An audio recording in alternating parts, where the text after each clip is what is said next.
team of the decade. But on this night in Baton Rouge, the game belongs to LSU. Billy Cannon gives the Tigers the upset with this electrifying punt return for the only touchdown of the game as the Bayou Bengals win 7-3. And then last year, LSU is headed for the Sugar Bowl, but the Rebels spring a surprise on the Tigers in the form of freshman J.R. Ambrose, who makes his first collegiate reception good for a 77-yard touchdown and an early Ole Miss lead. It took a fourth-quarter Tiger rally for LSU to nail down the 32-29 victory. And this year, all the principals are back. Quarterback Jeff Wickersham of LSU and one of his favorite targets, sure-handed running back Gary James. And leading the way on the ground, slippery Dalton Hilliard. And for Ole Miss, record-breaking quarterback Ken Austin is back from an injury and teaming with Ambrose again to give the Rebels their most explosive combination in years. It stands to be a Southeastern Conference slugfest. LSU versus Ole Miss.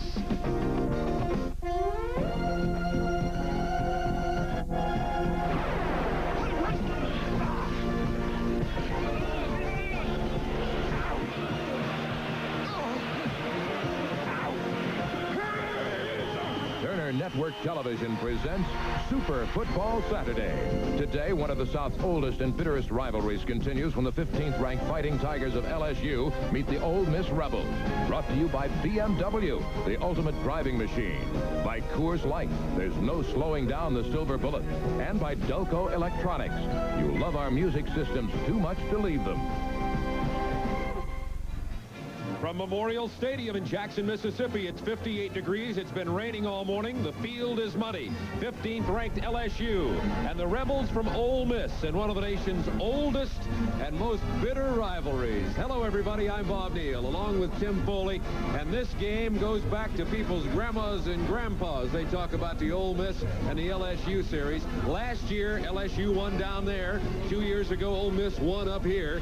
The LSU Bengal Tigers are tied for the lead in the SEC race. They're supposed to be explosive offensively, but they've been struggling, Tim Foley. Well, when you mention Jeff Wickersham and Dalton Hilliard, Gary James, you think about points, and they haven't produced as many points as they expected to produce, although their offense has been generating yardage. They had 53 plays against Kentucky in the first half, 225 yards. But they're just not doing a good job getting it across the goal line.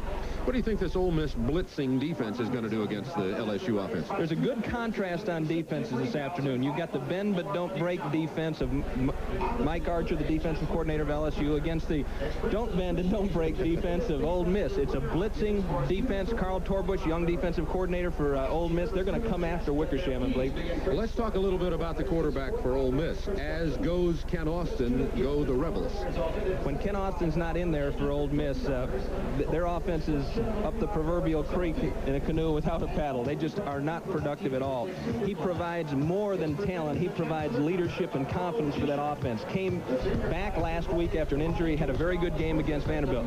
And I think another significant factor in today's game, which is going to be on a muddy field, could be special teams.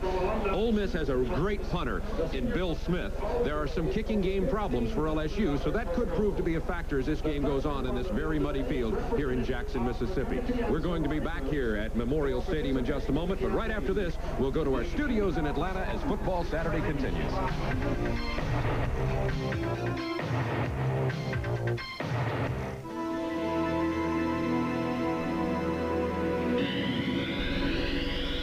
The BMW 735i is one of those rare luxury sedans engineered by driving enthusiasts. While other luxury sedans announce to the world you've arrived, the new BMW 735i offers you the considerable advantage of arriving a bit sooner. For a test drive, contact your local BMW dealer. The lengths people go to listen to a Delco music system may strike you as a bit odd until you've heard it. Nothing else sounds quite like Delco because it's specifically designed to match the acoustics of your very own GM car while it's still on the drawing board. Delco Electronics delivers sound so true, you'll never want to stop listening. Delco, designed in sound. You'll love it too much to leave it.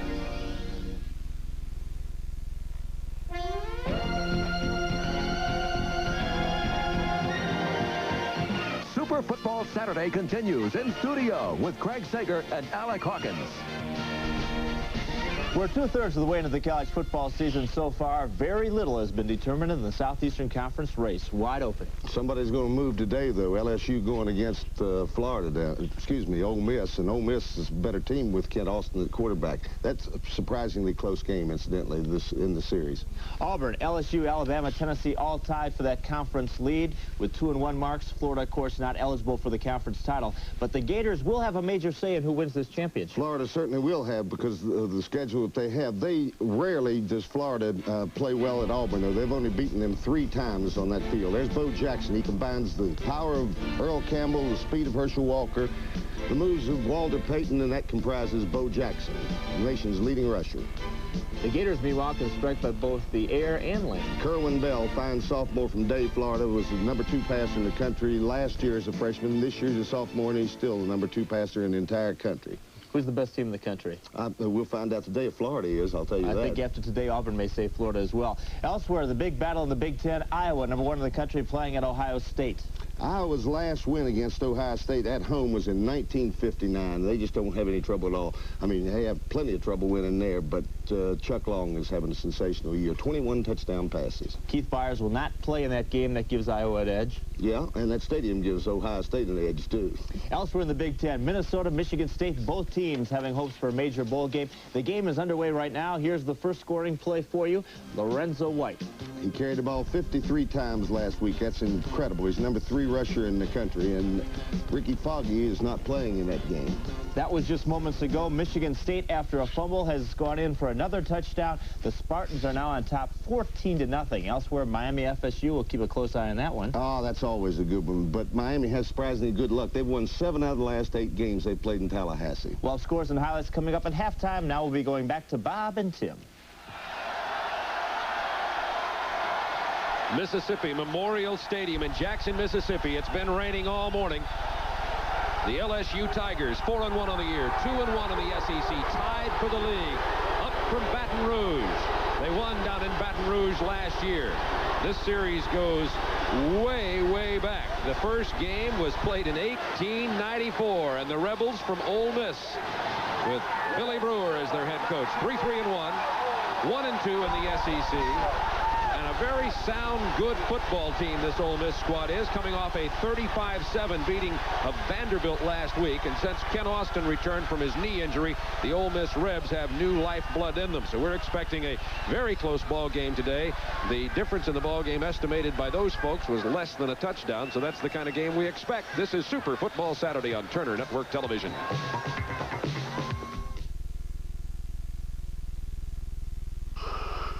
Trying to concentrate with a head cold isn't easy, but when it moves to your chest and makes breathing tougher, that can really drain you. Don't let it. Get Head and Chest. Head and Chest relieves a stuffy head and has the added benefit of guaifenesin to help clear chest congestion for better breathing from head to chest. If you're suffering with a cold, get Head and Chest and feel better. Breathe better from head to chest. Sunday at noon, Lee Marvin is in charge of the Dirty Dozen. Any one of you try anything smart, and at 12 you get it right in the head, right? Then at 3, it's Gary Cooper in the classic High Noon. They're making me run. I've never run from anybody before. And finally at 4:30, Billy Crystal stars in the hilarious Rabbit Test. I have to become the first man ever to become pregnant. It's a super Sunday of movies, starting with The Dirty Dozen, Sunday at noon on Channel 38. Go field side now to cover the coin toss. Mr. Baines will be your line judge. Mr. Pace will be your back judge. Mr. Towns will be your linesman. Mr. Curtis will be your field judge. Mr. Williams will be your umpire. And Mr. White on the sideline will be your electric clock operator. Gentlemen, on any penalty plays today, if you don't understand it, tell me. I'll explain it as many times as necessary. Once you give me your choice, that's it. Can't change it. The choice is obvious. I'll pick up the ball, mark it off, and tell you what it is. Who's going to call the toss? We're going to flip with a centennial coin. The football is heads. This side is tails. You call in the air. If I drop it, we'll flip again. You call tails, and it is tails, and LSU wins the toss. You want to receive. Which end will you defend? Turn right around with your back to the goal. LSU wins the toss. will receive. Ole Miss will kick and defend. Let's go. Shake hands, man. Let's have a good ball game. There's Dick Burleson, today's referee, as the Ole Miss team goes out to meet their captains at midfield. As I told you before, this game goes way back. They've played in several different sites. Here in Jackson, LSU lost 17-13 in 75, and Ole Miss and lost again in 1983. In the middle, LSU won. There was one tie. So this game's pretty even when it's been played here in Jackson. As a matter of fact, in the 13 games, it's LSU 6 wins, 5 losses, and 2 ties. First time these two teams met was 1894. The last meeting last year was down in Baton Rouge, and LSU was the winner there. So we'll see what factor the weather plays in this game. There were some skydivers who brought in the game ball today, and the wind looked to be very brisk as all 4 of them successfully negotiated their way to the field safely, we're happy to report. There are the deep backs for the LSU Bengal Tigers. Number 23 is Sam Martin over on the left side, and 33 is Gary James on the right side. And that's a little bit of a change. James hasn't been back there regularly, but this man, number 8 Brian Owen, often kicks off to the right side, which is a little bit unlike a soccer-style kicker. Brian Owen is a 5'7", 160-pound freshman from Atlanta, Georgia. An excellent kicker. He has a very strong leg and is capable of getting it out of the end zone. Stiff breeze blowing here today, though. This game is underway. Short kick, Sam Martin at the 5. And out to the 23-yard line goes Sammy Martin. And from there, the LSU Bengal Tigers put their 2-1 SEC record on the line against the Ole Miss Rebs. In the backfield, number 5, Jeff Wickersham. He's frankly been inconsistent. Only 1 touchdown pass this year. Gary James and Dalton Hilliard. They call him the Dalton James gang. Hilliard, the runner, the better runner. James, the better receiver. Davis and McGee, the wideouts. The tight end, Mitch Andrews, the leader on the offensive line, 63. At the top of your screen, left tackle, Kurt Gore, who's a senior. It's Rathjen and Hilliard starting in the backfield, as we see from LSU. And it is Hilliard running it out across the 30-yard line. Let's look at that Ole Miss defensive alignment now. As Tim Foley told you, it's a rambling, gambling defense. Webb and Jones on the outside. Reed, Portis, Fitzsimmons in the middle on that down line. They're good. Rod and Huddleston, Fuzzy Huddleston, a big hitter there in the middle linebacker position.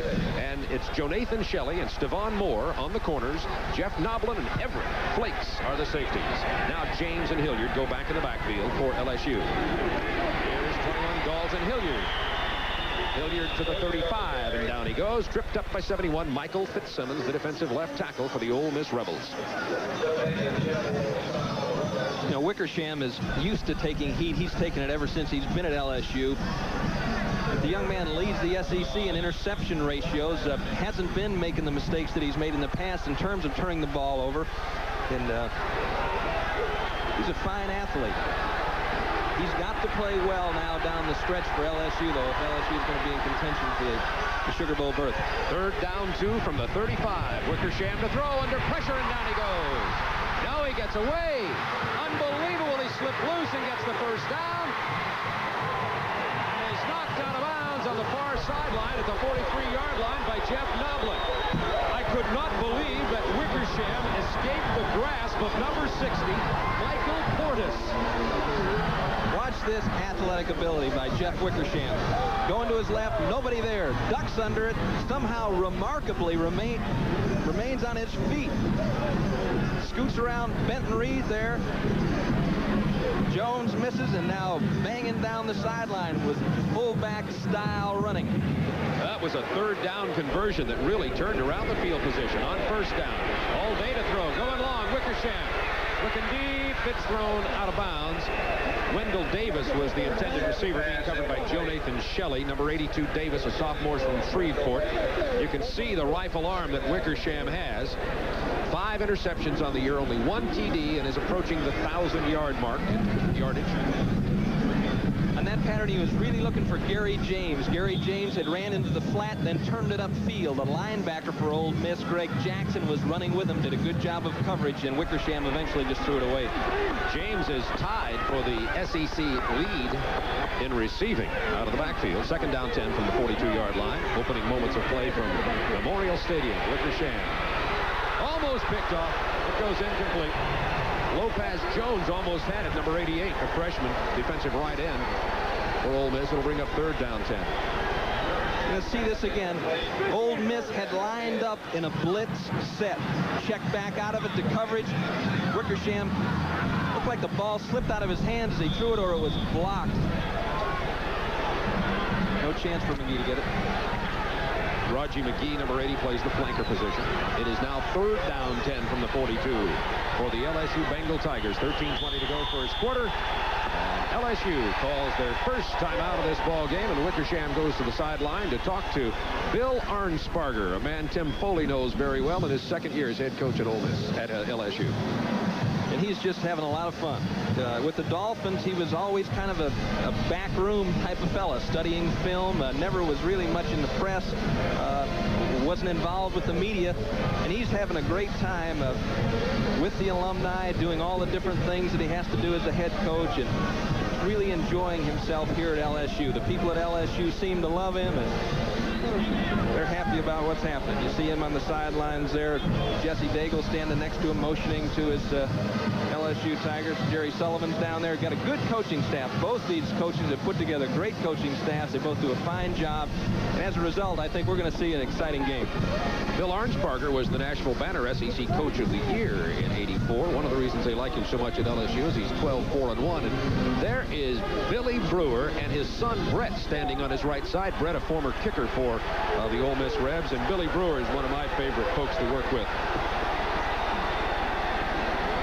6th play of the LSU drive. 3rd down 10 from the 42. Ball is popped in the air and blocked at the line of scrimmage. I think it's 71 Michael Fitzsimmons who hit the ball at the line of scrimmage. And the LSU drive stalls at the 42-yard line of Ole Miss. I doubt that's what old LSU expected on that play, Bob. They played coverage 3rd and long. They've been blitzing a lot. That time they played a zone defense, and James was trying to find his way open in the seam, but the ball was batted down. Ole Miss has blocked 6 kicks this year, 3 punts and 3 kicks, but I don't think they're going to try a block this time. They have Goodlow and Ambrose back. They're not going to get an opportunity. That punt's going to be down to the 22-yard line. A very short punt, only 20 yards from sophomore Matt DeFrank. This is Turner Network Television.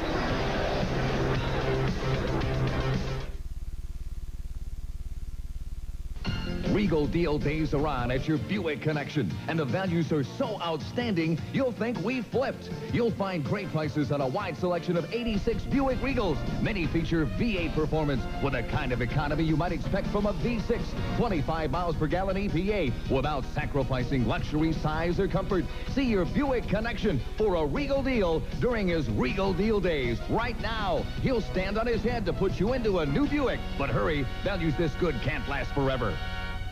U.S. Home cordially invites you to view our new homes at Kings Point in Slidell and Oak Forest in Marrero. These all-brick homes are priced from the 60s, and you make no payments until 1986. Choose from various styles of 2 to 4 bedroom homes, all with executive baths. Relax and unwind with recreation areas including swimming pools and tennis courts. Visit U.S. Home Kings Point at the first Slidell exit, or U.S. Home Oak Forest in Marrero off Barataria. Tiger Ellison on the sidelines where he's directing the coverage of today's game. And Ole Miss goes on offense here, and this is what it looks like. Ken Austin in the backfield. He's thrown 8 touchdown passes, plays on a sore knee, missed 2.5 games. Nathan Wansley, Robert Smith will start in the backfield. Ambrose, the big play receiver. Sheehan, Clark, Ross, Rayburn, Genovese, and Mario Perry, the tight end. First down 10 from the 22-yard line, Ole Miss Rebs. Ken Austin looking for number 6, J.R. Ambrose, the exciting game breaker, wide receiver, sophomore from Monroe, Louisiana. Let's look at the LSU defensive alignment now. They've played very good defense, allowing only about 92 yards a game. Up front, Clapp, Thomas, and Barbay. Thomas and Barbay playing very well. Michael Brooks is their All-American, 94 at the defensive end position. Burks and Caston good on the inside also. The defensive backfield for LSU, Guidry and Jefferson on the corners. Carey and Rehage are the safeties. Second down 10 from the 22. Ambrose in motion. And they headed off to 41, Joe Mickles will be alternating at fullback with Robert Smith. Nichols, a sophomore from Birmingham. He's 5'10", 210. On defense, LSU has a little bit of a situation. They're not sure what to expect from Mississippi. Mississippi has had success in the past against them running the option. Austin can run the option. They've got a game plan for that, but I don't think you're going to see it. I think they're going to have to use the game plan that they prepared for the pass, because I'm sure Mississippi doesn't want to risk an injury to Kent Austin. Double tight ends for Ole Miss on a 3rd and 5 from the 27. Austin, some time. Had his tight end open down the middle of the field and missed him. That was Mario Perry, number 81. He was open, but couldn't get him the ball. Always a vulnerable area against a 2-deep zone. Mario Perry had found that soft belly of the 2-deep defense, and Austin just barely overthrew. It'll be 4th and 5, so LSU is 3 downs. Ole Miss is 3 downs and out. Here's Bill Smith. This guy is a lobby linebacker. He's 6'3", 225, and in the lobbies of hotels, they think he's a linebacker instead of a punter. He can really boom the football. Second in the SEC in punting distance. Almost blocked. No penalty marker. It's 12, Norman Jefferson taking the punt reception at his own 36-yard line. And there's Kent Austin. LSU and Ole Miss scoreless with 12:17 remaining in the first quarter. That was a 37-yard punt by Bill Smith. 37 yards. Drinking and driving is the major cause of highway crashes because people don't know enough about what they drink. They don't know that 12 ounces of beer, 5 ounces of wine, and 1 1/4 ounces of liquor, all typical servings, have the same alcohol content. These facts are so important they've been made part of the driver's manuals of 24 states so far. These states realize that drivers have to know these facts before they drink and drive.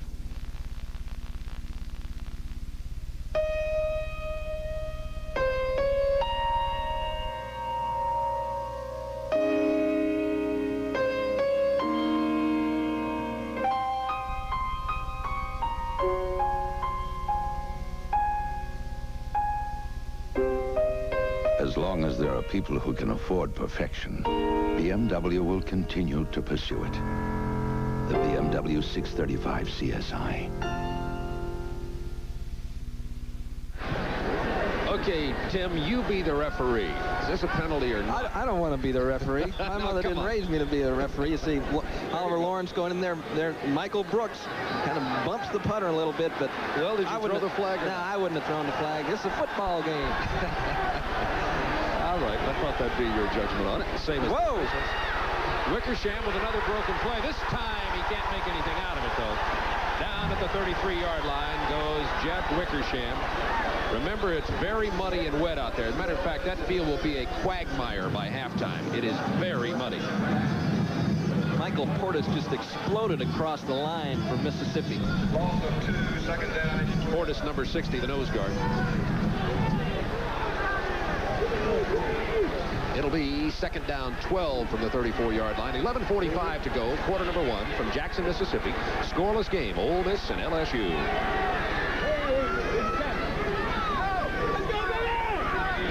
Here comes Hilliard. Close to the first down, ball came loose. Officials are indicating it belongs to LSU. Gets to the 44-yard line, a gain of 10 yards.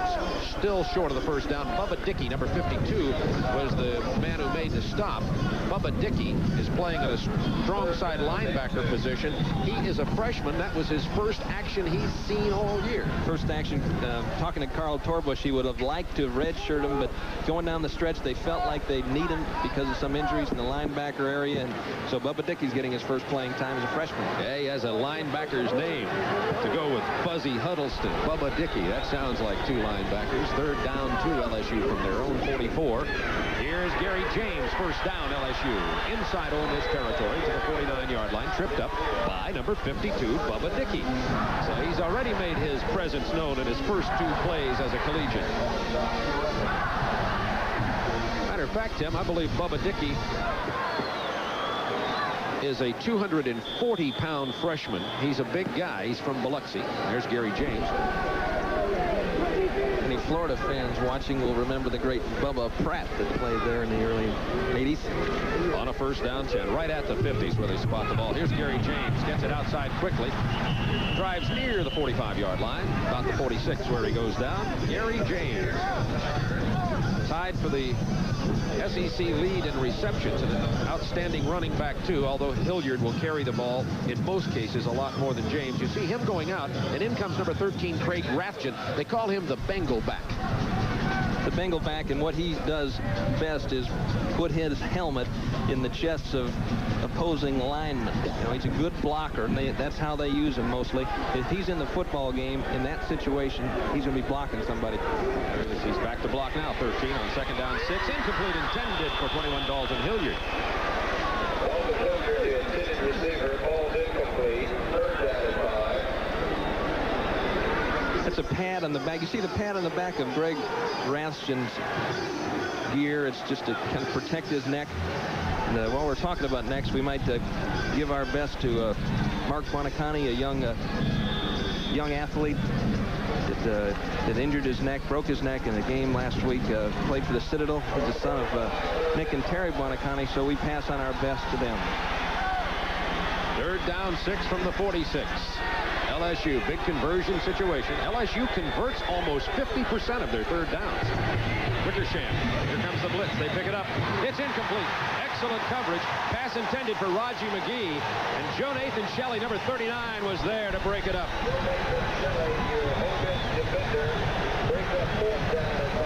We have McGee on the ISO. It's a read for him. Wickersham had checked off. He had anticipated the blitz. It was a safety blitz by Ole Miss. Joe Nathan Shelley's job is to prevent the receiver from getting inside on him. Did an excellent job of coverage on that play. Block it! Here's Matt DeFrank. He had only a 20-yard punt last time. He's averaging only 37 on the year and has frankly been struggling. DeFrank is a sophomore. Gets a good one off this time. It's probably going to carry over the heads of the punt returners for Ole Miss. Goodlow and Ambrose. It does, and into the end zone. They'll bring it out to the 20. Scoreless game. 9:36 to go, quarter number 1. This is Super Football Saturday on Turner Network Television.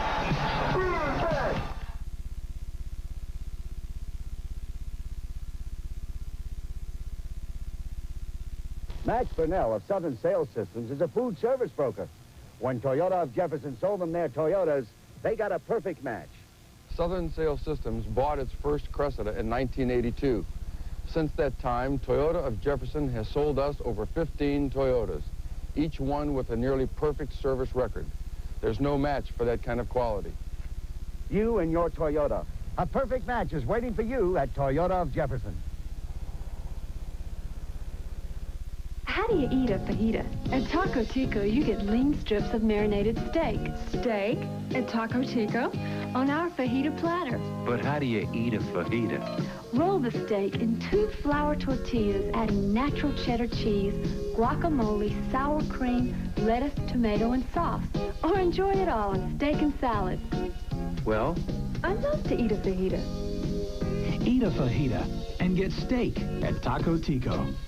We asked Billy Brewer about the physical condition of Austin. Well, he's about 80%, and that's as well as he's going to get the entire year. His great knowledge of what the defenses are doing, or blitzing, stunning, whatever, that it gives him an opportunity. We've changed our offense some to give him an opportunity to perform. And I'm sure LSU is going to try to take advantage of doing some things against that. In case that we do make a change anytime in the ball game to rest him, or if he needs to come out of the game, then we would come with the freshman Mark Young. But they hope to stay with number 5, Ken Austin. 1st and 10 from the 20 for Ole Miss. About 4 yards off right guard. It was Henry Thomas, 96, and Sean Burks, number 57 for LSU with the tackle. Mississippi, Bob, is using 2 tight ends on offense, and one of the reasons they're doing that is they want to get a man in the face of that great LSU linebacker, Michael Brooks. They don't want to give him an open side. They don't want to give him a free shot upfield because he really uses his quickness well. They want to stop him with a tight end. The ball carrier was Robert Smith. He and Mickles are alternating in there. Single setback is 41 Mickles now on 2nd down 6 from the 24. Austin has yet to complete a pass. It's incomplete at the 39-yard line, intended for Mario Perry, but Steve Rehage almost picked it off for LSU, number 7. Neither quarterback has completed a pass. Ken Austin 0 for 3, Wickersham 0 for 5. Remember, it's muddy, it's wet down there. Well, that time the Ole Miss offensive line gave Austin enough time to deliver the ball, but a nice job of coverage by the secondary for LSU. There was really no place to go with that one. Single setback continues. Robert Smith, number 34, the fullback in. Ambrose 6, 81 Perry, 91 Smith, and 87 Holder, the receivers on the 3rd and 7 from the 24. Incomplete, thrown behind J.R. Ambrose. He was open right close to a first down, but once again, it's 3 downs and out for LSU. As Bill Smith will come in to punt. But let's look at number 6, J.R. Ambrose, the sophomore from Monroe. The Ole Miss game plan has got to be get the ball to J.R. Here they're bringing him underneath the zone. They're letting the other receivers clear it out. They've got him in the short area, tried to get him the ball. Austin threw it a little bit behind him. Ambrose averages 116.3 all-purpose yards a game, returning kicks and catching the football. This is an offensive weapon here. Bill Smith, a howitzer-like leg. He really gets off a long one here. It's going to come down to number 1, Darrell Owens. Owens to the 49-yard line. Hauled down from behind by Johnny Boatman. And almost broke it. 47-yard punt, 19-yard return for LSU. That's much better than their average. They've not been returning punts very well this year. But Darrell Owens, the freshman, did a good job. Next week, we'll be in Nashville for the Kentucky Wildcats and the Vanderbilt Commodores. Vanderbilt taking a week off. Kentucky playing a 1AA team, East Tennessee State University, this weekend. We'll have that game for you right here on TNT at 12:30 Eastern Time next Saturday from Music City, USA. And then Vanderbilt's got a young freshman quarterback, Timmy Richardson, John Gromos. That's going to be a good football game. I like that Tim Richardson. He's an exciting, make-things-happen player. Here comes Gary James. Inside Ole Miss territory, knocked out of bounds at about the 48-yard line. Stevan Moore, the freshman, right cornerback, over to get Gary James, the senior from Gretna, Louisiana. I don't know what Ole Miss will do when they get rid of James and Hilliard to graduation. Both of them are seniors. They have been outstanding running backs. It seems as though LSU is taking the tack, Bob. They're going to attack Mississippi on the outside. I think what their plan appears to be is they're going to catch Mississippi, blitzing those linebackers inside and catch them on a quick toss to the outside. On a 2nd down 6. A yard or 2 and no more for 21 Hilliard. He's stopped by 60. Michael Portis. Portis been playing very well at the nose guard position for Ole Miss. Portis, Fitzsimmons, Reed, they're tough up front. Yeah, and they've got a couple of freshmen in there that are doing a great job for them, too. Rodney Lowe from down in Pompano Beach, Florida. Rodney Lowe just came into the game, as a matter of fact. He's number 31. He's been challenging for a starting job, getting a lot of playing time. 3rd and 4, LSU at the 45 of Ole Miss. Scoreless game, first quarter. WNOL-TV, Channel 38, New Orleans. Still, no pass has been completed in this game. Wickersham 0 for 6. Austin 0 for 4. That was Flakes covering Gary James, and in comes Matt DeFrank to punt again. You can see Ole Miss up here faking the blitz on the replay, I hope.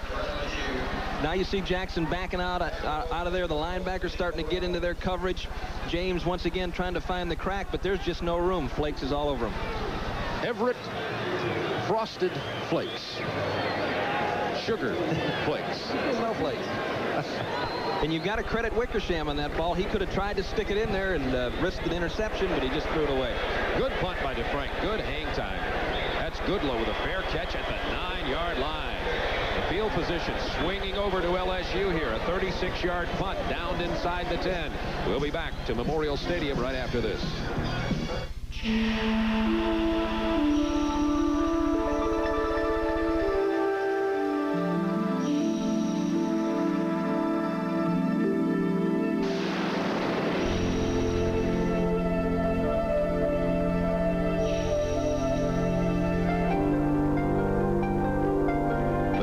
Professionals always make you feel like you're on top of the world.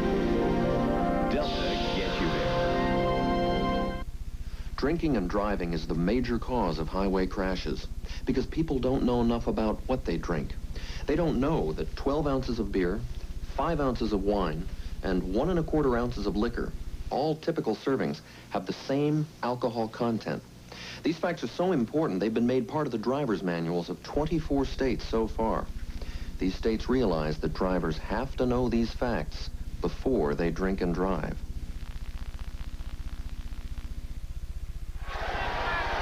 There's cornerback Joe Nathan Shelley, and on the other side over there, number 27 on the left side of your screen is Stevan Moore. Cornerbacks for Ole Miss. The offense on the field now, 1st and 10 from the 9. Ole Miss runs the ball out near the 14-yard line. That's Nathan Wansley, tackled by 96 Henry Thomas. Some scores of college football around the country today. Penn State, a field goal in front of Boston College. Number 2 ranked in the nation, Penn State Nittany Lions. Maryland leading North Carolina in the second quarter. Dr. Robert, excuse me, I'm sorry. Head of Virginia Tech. That's all right.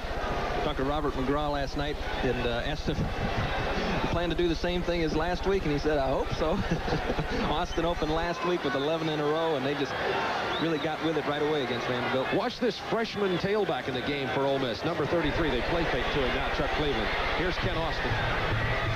Trying to get it downfield, and Austin is now 0 for 5. Burks covering Mario Perry, the tight end. And as you pointed out, Tim, he's a kind of a streak passer the last 2 weeks. 11 in a row to start the game, and now... You hear what he just said? Did you see what he just said? He just said to the sideline, there's nobody open. What can I do? And that's right. There was nobody open. These are both 2 very well-prepared defenses. He was looking for Mickles in the flat. That wasn't there. He looked long. That wasn't there, and he finally threw it away over Mario Perry's head. 41 Mickles, 32 Wansley in the backfield for Ole Miss. 3rd down 5 from the 14. Off to Wansley, hit in the defensive backfield. Michael Brooks, number 94. If there is a better linebacker, I don't know who he is. There are some certainly as good, but Michael Brooks is a game breaker. Bill Arnsparger said he's never seen anybody like that. Runs right through the head of the offensive lineman trying to stop him, and just with tremendous power and quickness. Alonzo Johnson at Florida, Cornelius Bennett at Alabama, Dale Jones at Tennessee, Brooks here at LSU. Some great individual stars at linebacker in the Southeastern Conference this year. Here comes old Bill Smith. He's the world's strongest punter. And they'll need it. He's going to have to punt a lot today. It's a howitzer. Darrell Owens at his 31-yard line wants to get that picket fence outside. And Ole Miss does a great job of staying in their lanes and hauling him down at the 36-yard line. That was 42 Everett Flakes with a tackle. A 56-yard punt, 4-yard return. Let's go to Atlanta now for this college football affair. In East Lansing, Michigan, the Spartans jumped out to a 17-0 lead over the Minnesota Golden Gophers, but Minnesota's trying to come back. Well, Ricky Foggy is not playing. There's the reserve quarterback, Alan Holt, running the option perfectly, taking it in from narrowing the gap to 17-7. About 6 minutes to play in the first half. We'll have more updates for you at halftime. Back to Bob and Tim. Well, we're getting double teamed there with Craig and Alex on the highlights. That's really special treatment here today. Dalton Hilliard. Nothing. He was hit by 88 freshman Lopez Jones from Eupora, Mississippi. Scoreless game, 5:36 to go, quarter number 1 from Jackson, Mississippi. A couple of more college scores for you. Georgia leading Tulane. That's Georgia's homecoming today in Athens. 17th ranked Bulldogs. First quarter score. And Syracuse leading Pitt in the second quarter. We'll keep you updated on all the scores of college football all afternoon. Some great games going on today. In the SEC, Florida and Auburn. Only people to be seeing that, though, will be the 72,000 or so there on the plains. Second down 10 from the 37 LSU. Wickersham completes his first pass to Gary James. Out near the 40-yard line. Only a gain of about 4 yards on the play. Portis with the tackle. And that's the first pass completion of the game. Wickersham 1 out of 7. Another fine play here by Lopez Jones, the defensive end. This screen is setting up well. LSU's got blockers down in front, but Jones beats the block and slows James down enough to let Portis and Harrod get there to finish him off. Now it's going to be 3rd down 7. Bill Arnsparger's LSU Bengal Tigers, 2-1 in the SEC, tied for the league. From their own 40-yard line. Here comes that blitz. Wickersham finds the time and his receiver. A great grab by Gary James. Oh, wait a minute. Yes, Gary James with the reception, and it's short of the first down. However, it was an outstanding grab.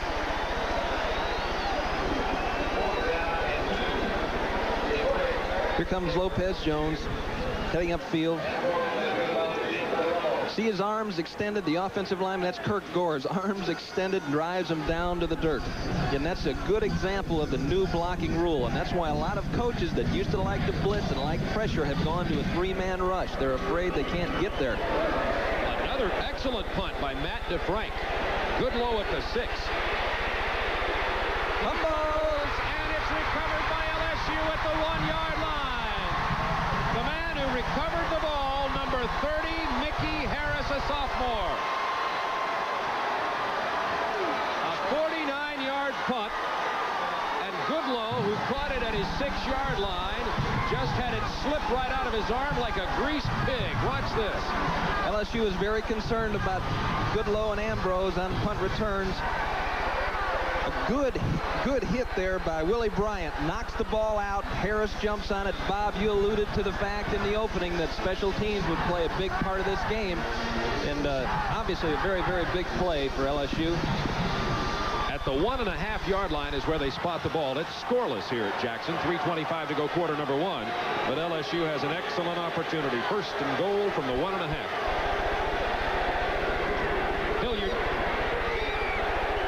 denied the goal line by 71, Michael Fitzsimmons.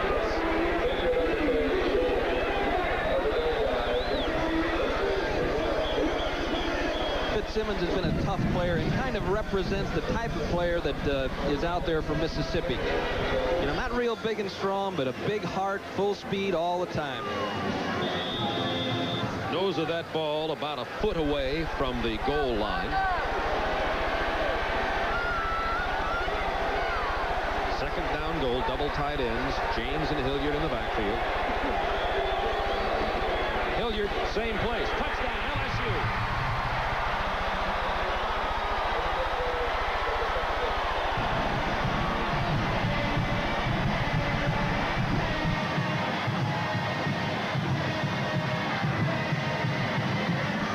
Hilliard's 6th touchdown of the year. After the excellent punt and the fumble by Goodlow and the recovery, LSU takes the early lead. Here's Ron Lewis for the point after.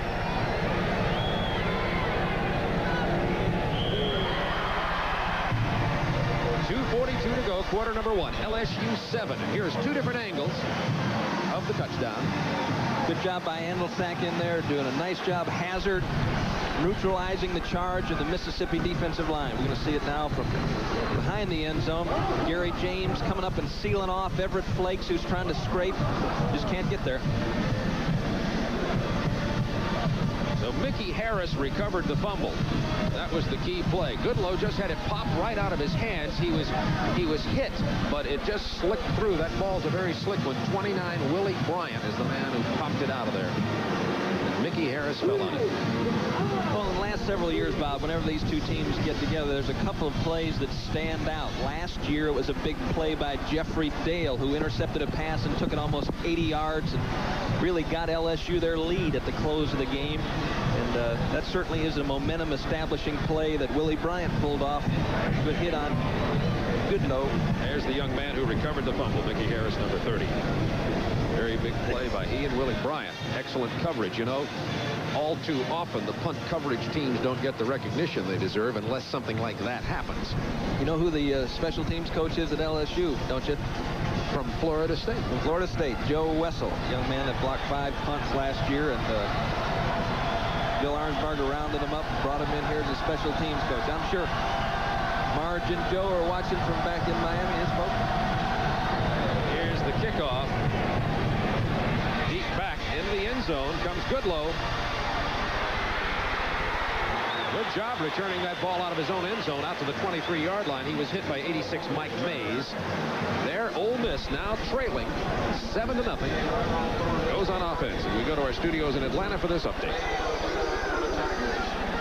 Well, according to the NCAA News, Minnesota has one of the best defenses in the country. What happened today? Well, they're not showing themselves proud today. Lorenzo White has rushed for 30 carries for 126 yards, and we're still in the second quarter. Here's a debut remit of Andre Rison 31-yard touchdown pass. That puts Michigan State up on Minnesota 24-7. Back to Bob and Tim. Austin almost intercepted at the 20-yard line by 72. Big 6'4" Carl Wilson.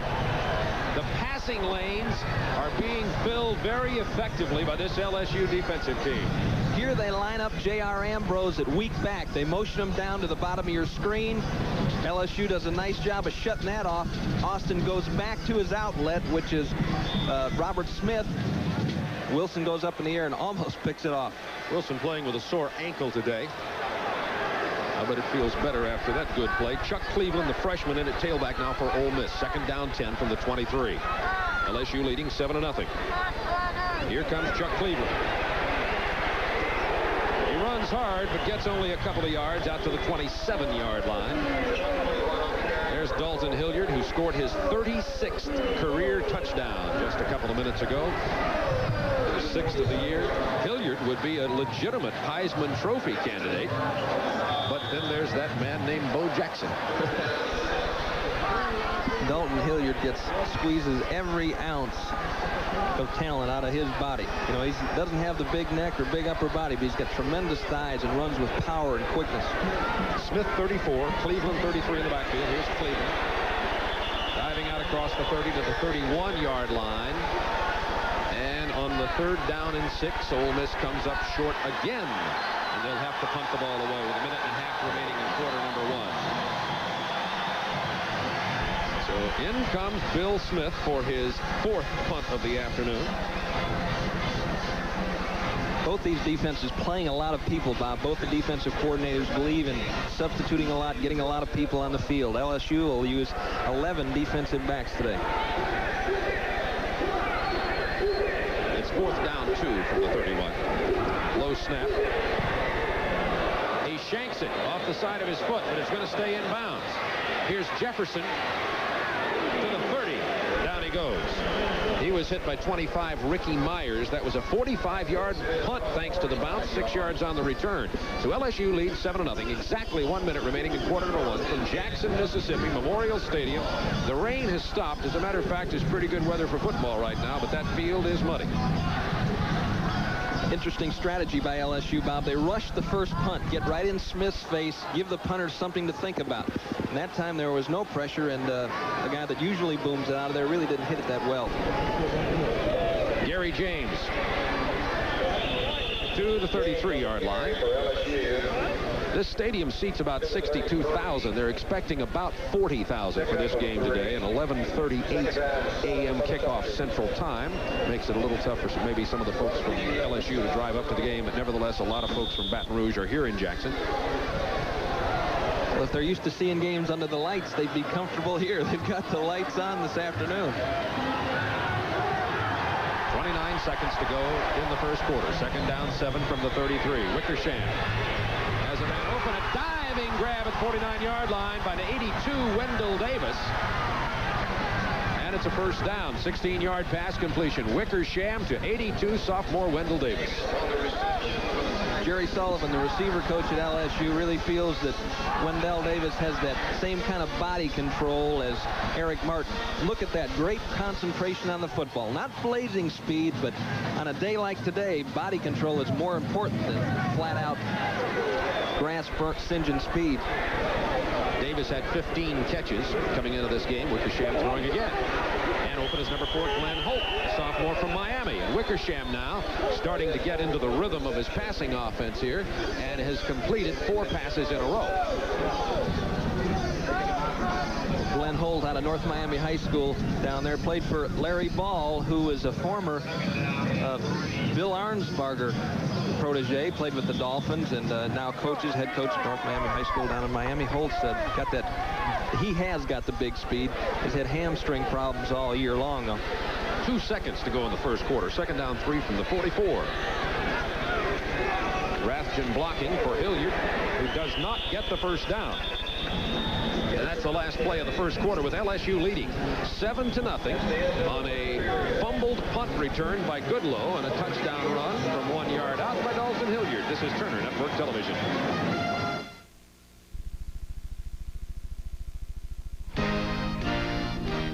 Planning for tomorrow is a matter of playing the percentages to win.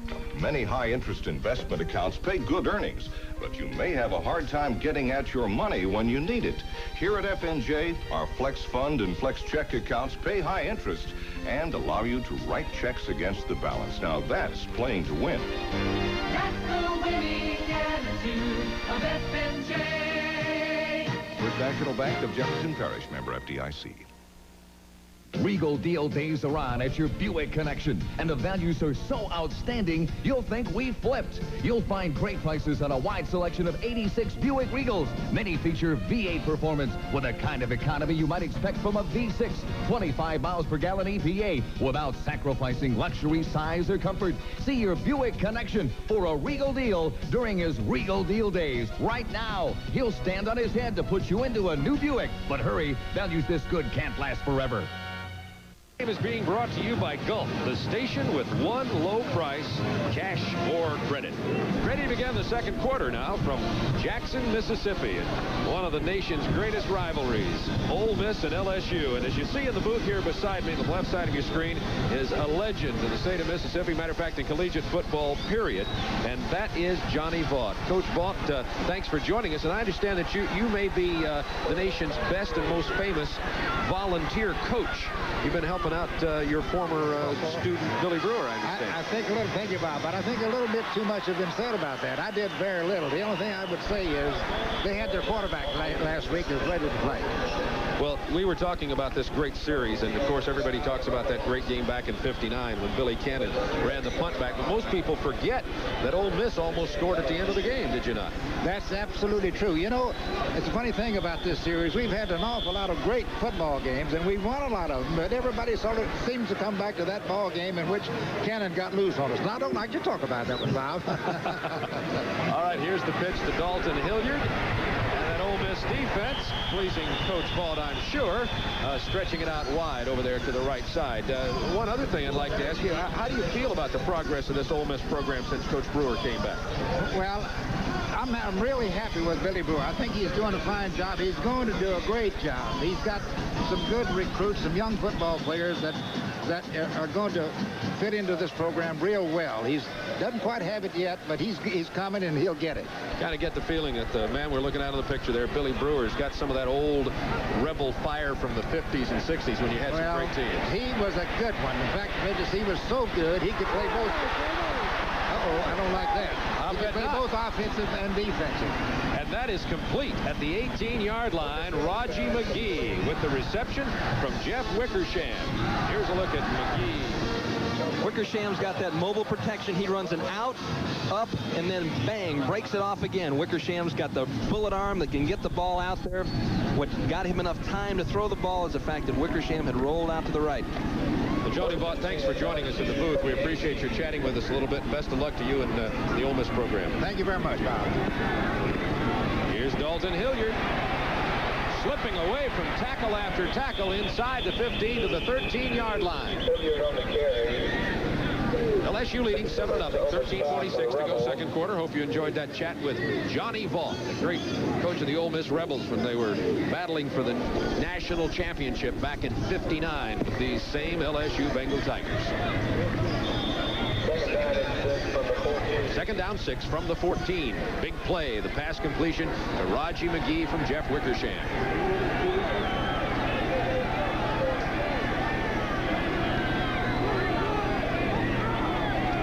Here's James, he's got a blocker. To the 5, first down, LSU. James on the carry for the Tigers. Great block by Glenn Holt. You're going to see number 4. I don't know if we can pick it up. On the right-hand side of your screen, bang, gets that block right there. You really couldn't see it. It happened too fast, but he took out Lopez Jones, and that created the seam for James to head it up in there. Good job by the young Glenn Holt. And 63, Kurt Gore came over and assisted with another good block. First and goal from the 5, LSU. Double tight ends. Hilliard to the right side. To the 4-yard line goes Dalton Hilliard. Hilliard on the carry. He was tackled by 92 Lance Hathcock and 71 Michael Fitzsimmons. LSU has 13 Rathjen, 33 James, 21 Hilliard in that backfield now. And Rathjen goes out there. Second down goal from the 4. LSU has only 2 touchdowns in the air all season. Only 1 thrown by Wickersham. So they like to run it when they get down here. Second down goal from the 4. Hilliard. Touchdown, LSU.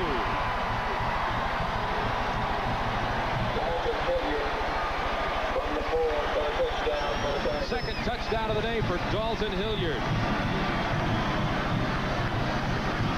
Let's see this again. Keith Melanson, Nacho El Pergamo doing a good job, and Dalton Hilliard with a great vision. He's probably as good as any running back in the country in terms of his ability to see a hole and get to it. The key play on the drive, the 20-yard reception by Raji McGee. Point after is good. And LSU has taken a 14-0 lead with 12-12 to go in the first half from Jackson, Mississippi. Stay with us. You know, I've been a beer drinker for a bunch of years. Like you, I've seen a lot of beer commercials. There's one beer that people loved before it was even advertised. You see, Coors was kind of the beer at my folks' place. People thought it was different, special. And that was true long before there were any jingles or promotions. It's the product people love, not the hoopla. You think about that.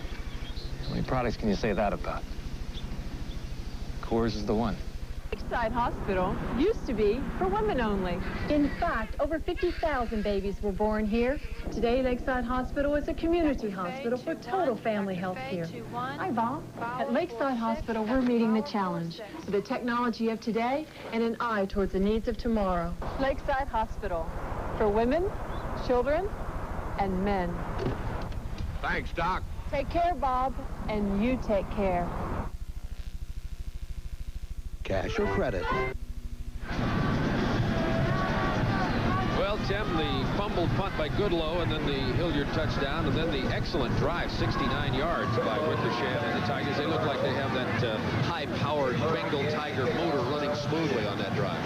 And Wickersham has looked crisp, sharp, thrown the ball well, got it to the outside on time, and playing with some confidence. That's Goodlow deep to receive for Ole Miss, but he's not going to get this one as the ball goes out of the back of the end zone, and Matt DeFrank, who's the punter, also kicks off for LSU. Really popped that out of there. There's Dalton Hilliard, 2 touchdowns today. We talk about Hilliard and James being great LSU backs. There have been many of them. Perhaps one of the greatest was this one. Jimmy Taylor, 56 and 57. Of course, the Pro Football Hall of Fame, and he played with our favorite former Green Bay Packer, Paul Hornung, in those great Green Bay Packer years. Finished his career at the New Orleans Saints. On a 1st and 10 from the 20, Ole Miss trailing 14-0.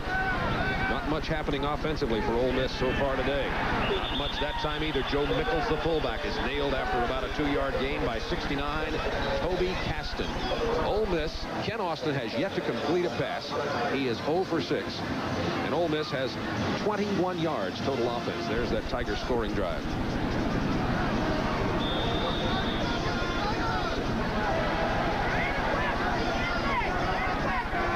There's Ron Case, the secondary coach for Mississippi, trying to pick his players up. They're playing admirably on defense. 2nd and 8 from the 22. Austin completes a pass wide open. Is 34 Robert Smith. LSU converges before Smith can get the first down. He's down at the 28-yard line, a 6-yard gain, and that's Ken Austin's first pass completion of this game. But don't start crying any tears for Ken Austin yet. He'll be effective before this game's over. And that's what you've got to do against this LSU defense. They don't blitz. They're not a real pressure-oriented team, although they get pressure from Wilson and Brooks and Barbay on a 3-man rush. But you've got to throw the ball underneath the coverage. 3rd and 2. Here's Chuck Cleveland, the freshman. He gets a first down, but oh, does he get popped at the 31-yard line by 69, Toby Caston and Mike DeWitt, number 18. the first down of the game for Ole Miss.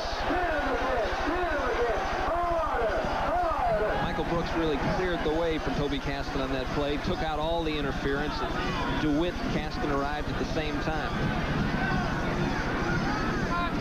Crisp autumn afternoon here early in November for Ole Miss and LSU. Jackson, Mississippi's Memorial Stadium. About 40,000 plus here for this game today. It's first down 10 Ole Miss from their 31. They trail 14-0. Ambrose in motion. Austin on the sprint out. Incomplete. Excellent coverage once again by LSU, and Austin simply threw it away. He wanted to find Jamie Holder, but the LSU defensive secondary has been doing a great job. And watch how well they covered Holder on this one. Well, I think the primary receiver here is J.R. Ambrose. They're trying to drag him across underneath the coverage from the weak side. Holder breaks it off, and Holder's having a good year for Mississippi. Made an excellent diving catch in the end zone last week against Vanderbilt. He's quite a fine little athlete. You know, I talk about the excellent coverage, and we see that good isolated camera work on Holder, and he was open enough for the reception at the pass, but yeah, I don't think Austin was looking to him till late, though, Bob. Second down 10. Here comes Brooks. Screen incomplete, trying to get it to 85 Steve Joyner. And Ole Miss just can't get anything going. And Tim mentioned 94 Michael Brooks right in the face of Ken Austin. You'll be seeing Michael Brooks back there a lot.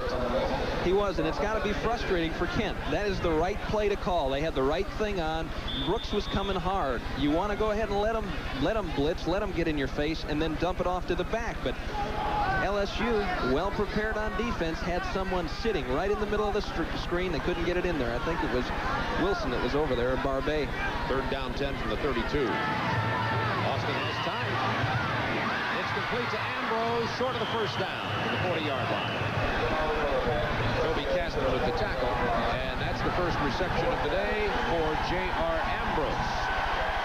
Ole Miss will have to give it up again, trailing 14-0, 9:57 to go in quarter number 2. One of the things that Bill Arnsparger used to do in Miami was they would zone to a wide receiver or play man-to-man coverage to a wide receiver, and had a lot of success against some of the best receivers in the NFL, really effectively taking them away, taking them out of the offense. Now, if they can beat you with what else they have, well, then they're going to win. And that's what LSU is doing here today. They're doing some zone to Ambrose and man to Ambrose and forcing Mississippi to go other places. Norman Jefferson at the 24-yard line, fair catch. There's a penalty marker down. 36-yard punt that time. Tremendous pressure on Bill Smith when he punted it. The flag is not where the ball was punted, though. It's at the point of reception. And that's the first penalty marker in the game. Unbelievable with muddy conditions. Matter of fact, I went down and walked on this field, and it is muddy and wet, sinks up to your shoe tops. However, it's staying in pretty good condition for this game today as we have 9:21 to go in the second quarter. So every drive Ole Miss has started, Tim, so far. They've started at their 22, 29, 23, and 20-yard line, and they've gone 4 plays and punted with one exception. Penalty is against LSU. Dick Burleson is our referee today, the man in the white hat. Illegal block, below the waist, while the ball was in the air on the receiving team. First down. And with 9:21 to go in the second quarter, it's LSU 14, Ole Miss nothing. This is Super Football Saturday on Turner Network Television. Today we're visiting the Price Buster Banner Chevrolet to present a New Orleans exclusive, Chef Mentour. For those of you who appreciate great automotive delight, I present the Banner menu of fine '86 Chevrolet. First, the all-new Sprint, low in cost, high in technology, and you don't have to worry about gas or feast on the Banner Caprice. Full-bodied luxury for the whole family. Well, there you have it, folks. Chef Mentour, only at your price-busting dealer, Banner.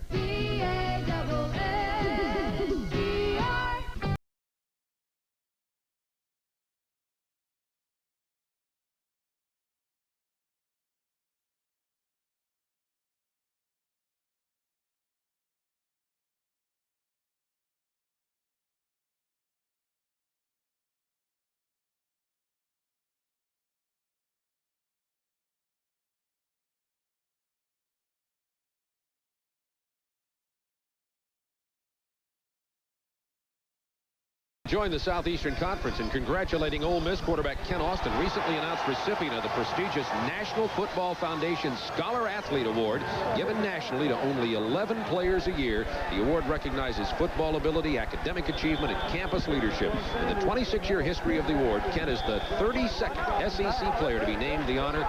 Congratulations to Kent Austin, the senior quarterback and leader of this Ole Miss offensive football team. First down 10 from the 12, LSU now. Bengal Tigers lead 14-0.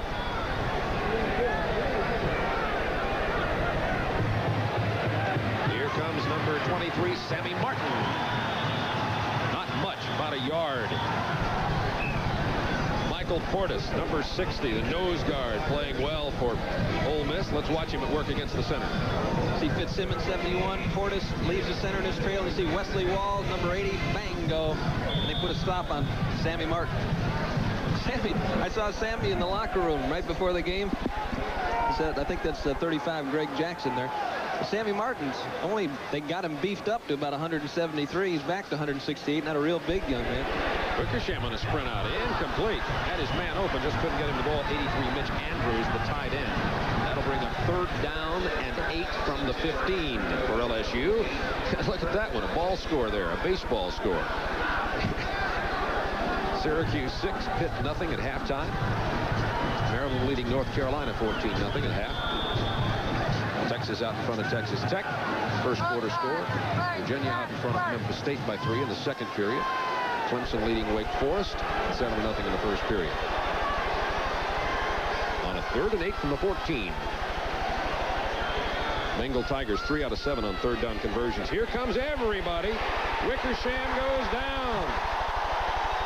When I say here comes everybody, I mean leave Joe Nathan Shelley, and other than that, it was everybody. Huddleston with the sack, number 44. At the time, I thought you might get maximum protection. I thought they may try to go deep because Puzzleton's coming, Harad's coming. Look at him. Flakes comes from the weak side. They're coming from a nickel look, Bob. They're coming from 5 defensive backs, and just a good job of coverage on the outside by Moore and Shelley. And remember, Ole Miss has blocked 3 punts this year. DeFrank in his own end zone. Ole Miss Rebels with 10 men on the line of scrimmage, dropping one off now. Excellent protection. That ball's going to be touched down at the 44-yard line. So Ole Miss, with some great defense, will have an opportunity now to get some good field position. There's Buzzy Huddleston, the man with the big quarterback sack. We'll be back to Jackson Memorial Stadium. Who's gonna be at the Silver Bullet tonight? So now it's 3rd down. Coach wants me to call a quarterback draw. 2 Coors Lights, Bob. So before I can do anything, I get blindsided by this lineman named Everett. We called him the Mount. Mount Everett. This guy was so bad, he knocked me straight into bartender. Yeah, well, he could never be the bartender that you are, Rob. That's true. But he could be the bar. There's no slowing down with the Silver Bullet tonight. Coors Light beer. You can check the rates every week, and you'll see that Gulf Federal pays a higher rate consistently. So if you have a savings account at a financial institution or a money market mutual fund at a brokerage firm, chances are you're losing money because Gulf Federal pays a higher rate consistently. And this week's Eagle Fund rate is compare our rates, and you'll switch. Switch to the Gulf Federal Savings Bank.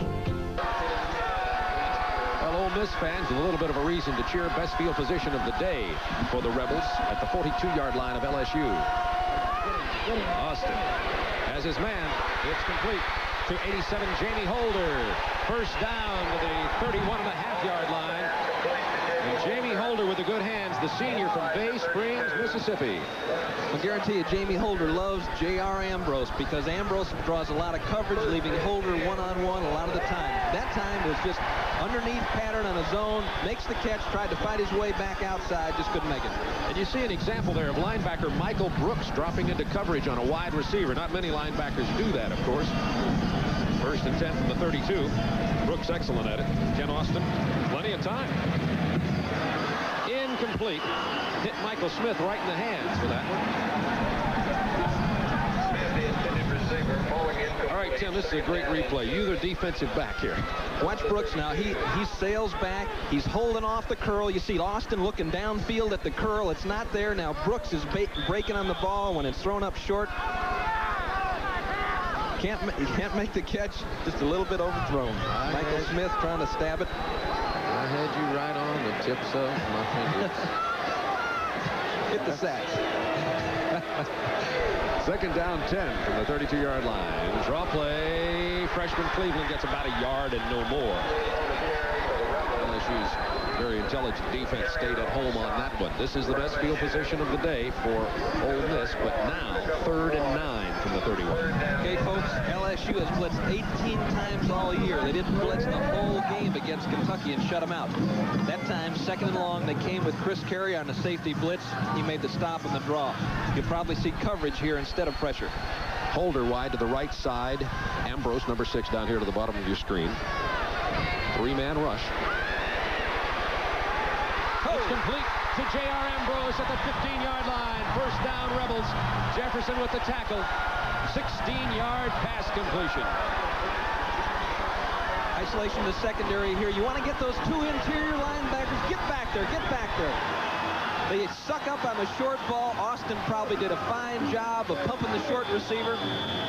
He's looking at the short receiver, sees Ambrose coming in over the top, and give credit to J.R. Ambrose for stretching himself out over that dangerous middle. We're always proud of our TBS sports coverage. Guys outdoing themselves today. Some great shots of this good football game. 1st and 10 Ole Miss from the 15. Here's the freshman, Cleveland. To the 12, and down he goes. Penalty marker on the play at the line of scrimmage. Chuck Cleveland is a freshman from Westchester, Ohio. Cleveland was heavily recruited by Ohio State. Convinced to come to Ole Miss to play his football, and they like him. He's a big tailback, 6'2 and a half, 200 pounds. Holding, Ole Miss.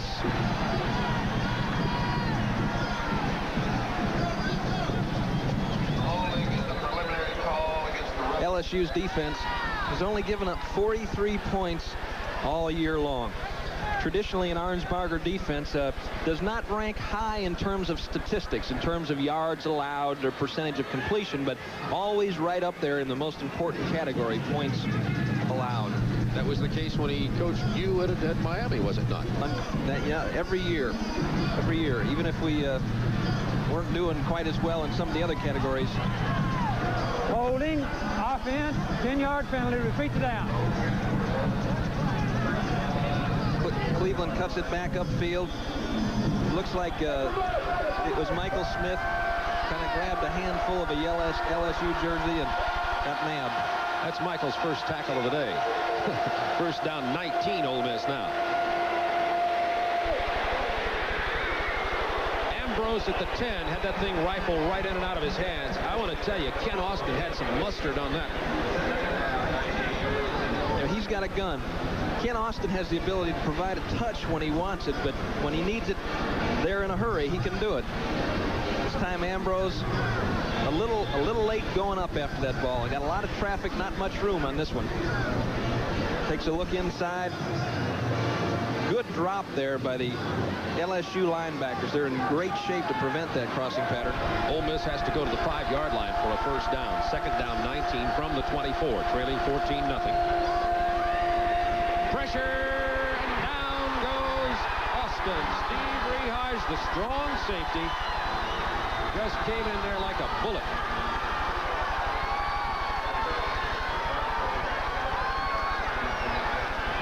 He's playing with a broken hand. You see the cast on the left hand of Steve Rehage. A broken small bone in his hand is broken.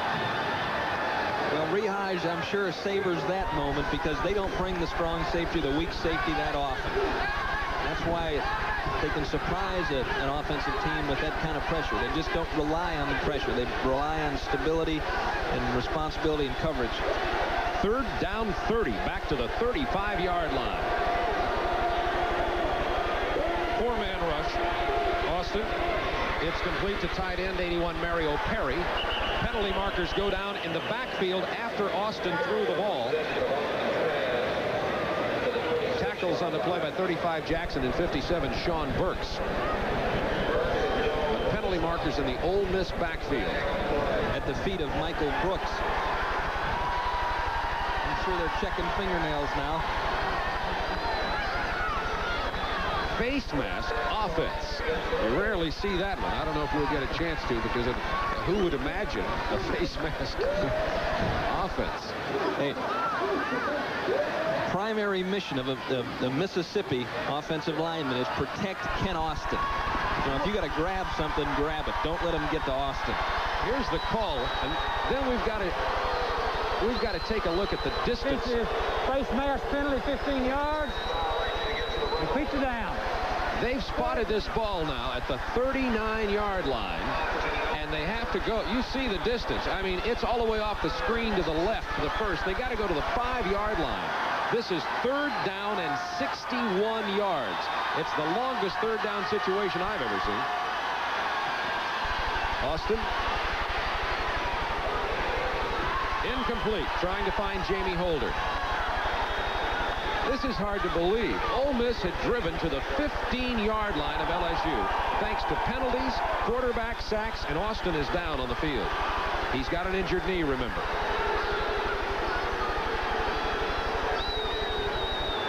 Oh, you hate to see that. And you can tell by the look on his face that that is not an insignificant happenstance for Ken Austin. He's got what they call the Joe Namath brace on that knee. You can see the brace, and it's injured again. There's no question about it.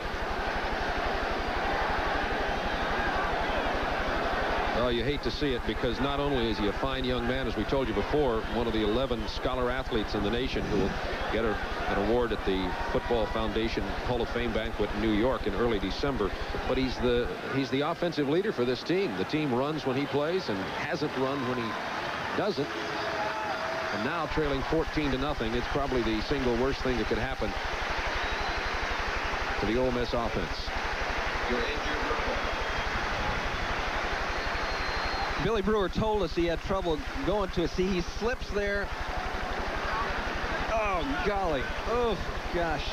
LSU player rolled right into it. Yeah, incidental, totally by accident, but just kind of rolled up that knee. And if he had any problem with that medial collateral ligament, geez. Well, we don't know who will go in. We think it'll be the freshman quarterback Mark Young, but that was 3rd down, so it's 4th and 56 now, they say. They couldn't even add up all the yardage earlier. And a poor punt by Bill Smith. He pops down here to the 27-yard line. LSU falls on it there. So with 4:32 to go in the first half, LSU leads 14-0. Ken Austin injured, and there's a penalty marker on the play on the punt. It's at the line of scrimmage.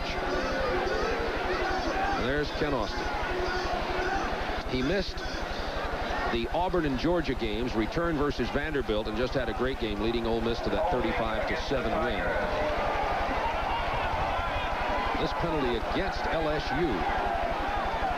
It's just incredible this year, the amount of quarterbacks that were hurt in the SEC. And, this is, sometimes I overreact to these situations because I've been in them so many times. And I tend to empathize maybe a little bit too much. And I know it's hard for Billy Brewer. It's hard for a coach to see us, not for the impact that him being out of the game will have on his team. But, I know Billy really respects the young man and admires him. And you hate to see, it's like one of your kids getting hurt. It's just really difficult to deal with.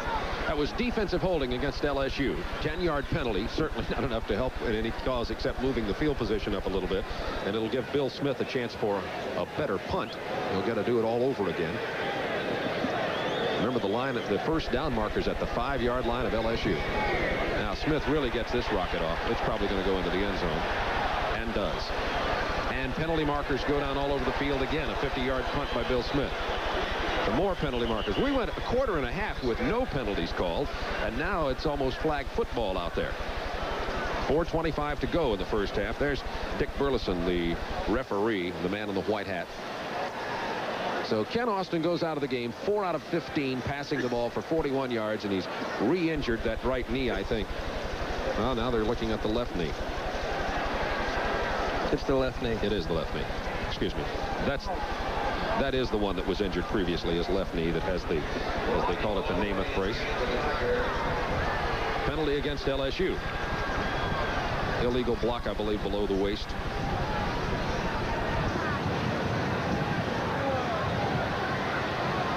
it's going to set LSU back pretty deeply, back at the 6.5-yard line, where it'll be first down.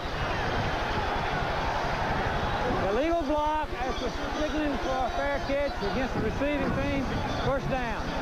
We'll be right back to Memorial Stadium in Jackson. This is Turner Network Television.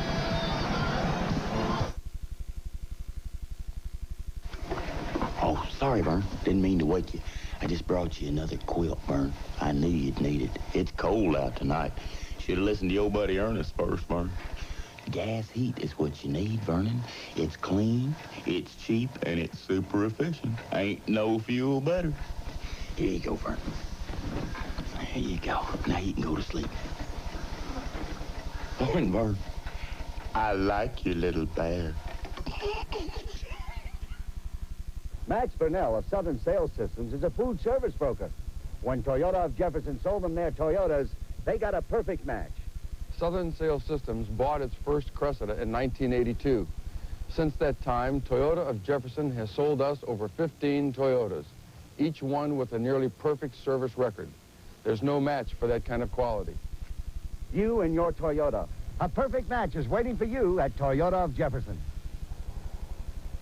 The time left in the second quarter. They move the ball back to the 6-yard line, first down 10. Tim, you were talking about the SEC quarterbacks who've been hurt. I mean, it's unbelievable. I think the SEC had the best quarterbacks in the nation going into the season. Austin at Ole Miss, Robinson at Tennessee, Ratcher at Vanderbilt, Ransdell at Kentucky. Georgia's quarterbacks have been banged up. Kerwin Bell at Florida. He's back and playing today, of course.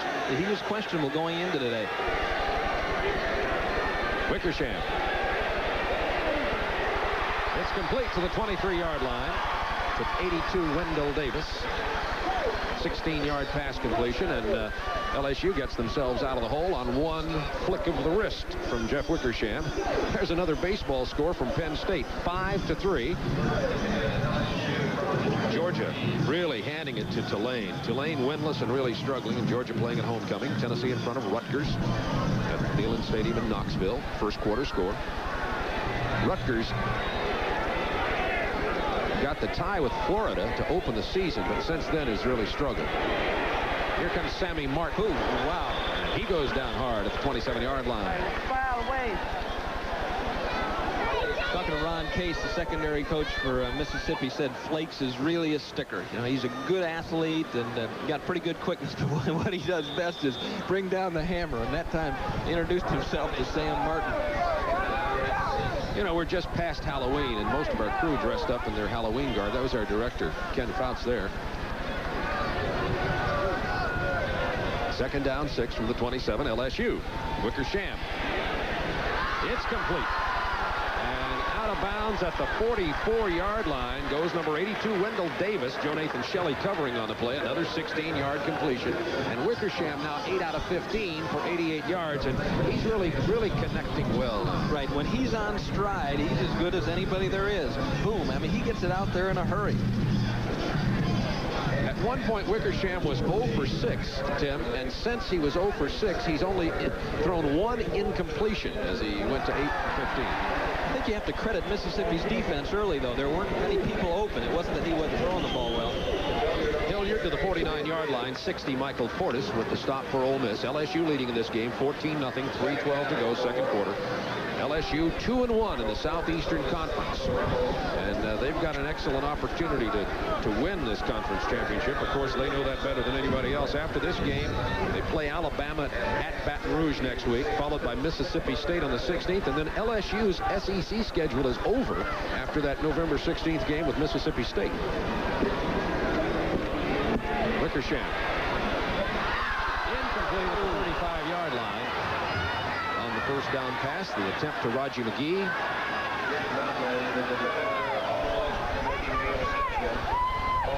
Once again, a bootleg to the wide side of the field, a little play action to the sideline. McGee breaks to the outside, trying to settle in the open area.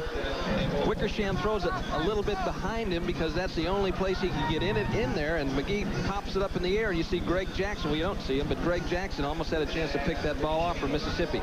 Defensively, Mississippi now, the Mississippi defense has to carry the weight, has to create some momentum. They've got to make some things happen. I said first down. Actually, it was second. It's now 3rd down 3 from the 50. Wickersham throws against the grain to Gary James. And James gets the first down to the 45-yard line of Ole Miss. 2:32 to go in the first half. Moss and Harrod combining on the stop. Gary James active catching the ball, his third catch of the day. Gary James is leading the SEC in receptions. LSU has 5 players in the top 15 receivers in the league. And people are saying that Wickersham is off. Wickersham is only thrown 5 interceptions, but only 1 touchdown pass this year. He completes another one, this time to Glenn Holt. As you said, Tim, so many times teams go as their quarterbacks go. It's just the nature of the game, of course. But that's what LSU's problem has been. They've been moving the ball, as has Wickersham, in terms of his pass completions, but not getting it into the end zone. That's true. And one of the reasons is because they don't have a mature offensive line. Let's put it that way. Florida beat them to death on the tackle. So Wickersham, you didn't have time to set up, forget completing a pass, and Florida just did an excellent job against him. On 2nd down 3. Hilliard. Oh, what an excellent running back Dalton Hilliard is. The 5'8", 195-pound senior. Making some yardage when there really wasn't very much.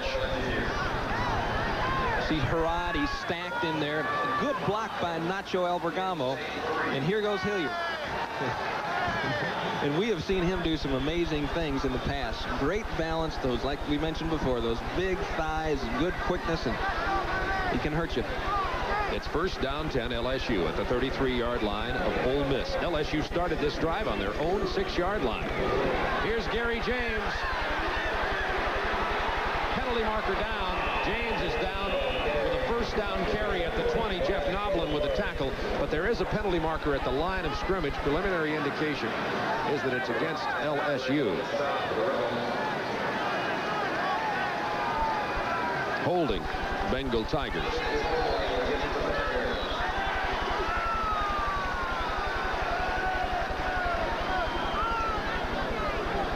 Mississippi will give you a lot of different looks inside. They come with 4 down linemen, 3 down linemen. They'll stack the linebackers. It can be awfully confusing in terms of offensive line blocking assignments. And I think as a result... Holding, 10-yard penalty. Offense, repeat it down. As a result, LSU is attacking the perimeter. There's the left knee of Kent Austin. We televised the Alabama-Tennessee game. We had to look at that site with Tony Robinson. Austin injured that knee earlier, missed 2.5 games. Came back's been playing with a very tightly braced and wrapped knee, but hurt it again just a few minutes ago. Wickersham with a lot of pressure on that play. Completed the pass to Sam Martin. I'm sure they'd just as soon as Sam will let that one bounce. Minute 13 to go in the 2nd quarter. It is LSU 14, Ole Miss nothing. LSU scored the first touchdown when Willie Goodlow fumbled an attempted punt return. Mickey Harris fell on it. Dalton Hilliard carried it in a couple of plays later. And then a 69-yard drive by LSU. And Dalton Hilliard scored that touchdown too. 53 seconds to go in the half. 2nd and 25, Bengal Tigers. Here they come. It's complete to the 40-yard line to Raji McGee, and he was hit hard by Joe Nathan Shelley, but McGee held on to the ball. There's no love lost down there, folks. This series goes back to 1894. See, Joe Nathan Shelley working against Raji McGee. Perfect position by the defensive back. McGee holds on, but in an all-out blitz situation, you're going to complete that pass. Nice job of coverage by Shelley. And it'll bring up the 3rd down and 18 at the 40-yard line. Hope you'll stay with us at halftime from Jackson, Mississippi, Memorial Stadium. The Golden Band of Tigerland and Pride of the South marching bands. LSU and Ole Miss bands. Of course, the scores and highlights from football around the country today with Craig Sager and Alec Hawkins in our studios in Atlanta. And the highlights out of this first half. There's number 13 for Ole Miss. That's David McKinney, a sophomore from Stevenson, Alabama, warming up on the sideline. McKinney has completed about 40% of his passes, thrown 3 TDs. He's been playing in place of Ken Austin, but we understand that Mark Young may be the quarterback. He's warming up on the sideline, too. He's number 14. They're both just playing catch with each other. And you see that youngster there. He's just 18 years old. Jacksonville, Florida freshman, but they really like him. Billy Brewer likes his poise, Tim. Well, he doesn't look 18. Hey, Mark, you shaving yet? Let's see your ID, young man. Yes. I always use the opportunity to see some of these youngsters to remind you as you watch these players down here that most of them are teenagers. Incomplete, intended for Roger McGee on the 3rd down 18, and LSU doesn't get it done, and they'll, with the line of scrimmage at 40, have to give up that football. Well, Mississippi really does have a young team. Johnny Vaught talked about the fact they've had some real good recruiting years, and Carl Torbush was saying that there'll be times in blitzing situations when they've got as many as 9 freshmen on the field on defense. 30 seconds to go in the first half. LSU 14, Ole Miss nothing. They're going to attempt a 56-yard field goal here. This is Ron Lewis. He kicked a 54-yarder in the opening game of the season for LSU, but it's been inconsistent since. This one falls far short, wide to the left side. So Lewis misses on the 56-yard attempt. And LSU with 24 seconds, Ole Miss with 24 seconds and 3 timeouts, does have pretty good field position here. An opportunity for a couple of first downs, and Ole Miss might be able to test the leg of their excellent freshman kicker, Brian Owen. Well, Brian Owen would be kicking into the wind. I don't think that Bill Arnsparger would have attempted that kick if Ken Austin were in the football game. You know, he's got confidence in his defense. There goes Mark Young. Here's the freshman from Jacksonville, Florida. Billy Brewer was just telling us that he really takes charge in the huddle. He likes his poise, but Tim and I believe that he may be wearing his age on his jersey. He also said he was scared to death, and I don't blame him. And pressure, and down goes the young man. Mark Young goes down under pressure at the 32-yard line from 97 Tommy Clapp on his opening play.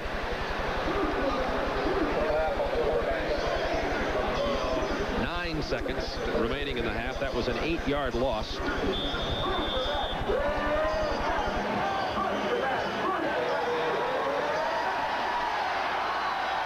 And they're not going to get the any other play off on this half. Probably a wise choice by Billy Brewer, and he'll take his Ole Miss Rebs in to regroup, trailing 14-0 at halftime at Memorial Stadium in Jackson, Mississippi. Stay with us for our halftime activities. We'll be back right after this.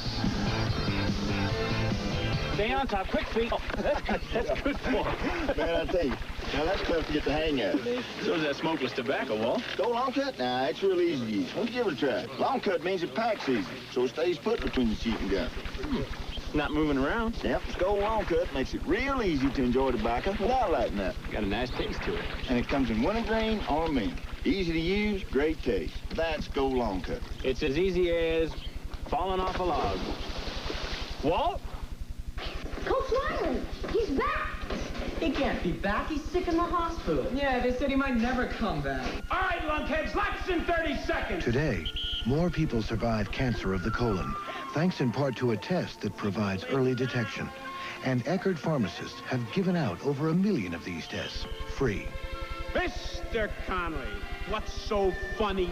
I'm just glad to have you back, Coach. To an Eckerd pharmacist, nothing's more important than your health. The essence of bobsledding. The new sled feels like gliding on silk. The essence of shaving. This is new Atra Plus, an incredible advance in Gillette shaving smoothness. The Plus is the unique lubricating strip that glides the razor effortlessly. You never felt anything smoother. New Atra Plus by Gillette. The essence of shaving. Unmistakably hot, unmistakably cool, unmistakably sharp, unmistakably smooth, unmistakably right, down to the last detail. Tonight is unmistakably thick and ale. halftime at Memorial Stadium in Jackson, Mississippi. LSU with a 2-touchdown lead. This is the LSU Tiger Marching Band, the Golden Band from Tigerland, they are called. The director, Frank B. Wicks. Drum major is David Gressens. Today, they're featuring the music of Old Spain.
Marching band performing at halftime. We'll be going back to our studios in Atlanta right after this.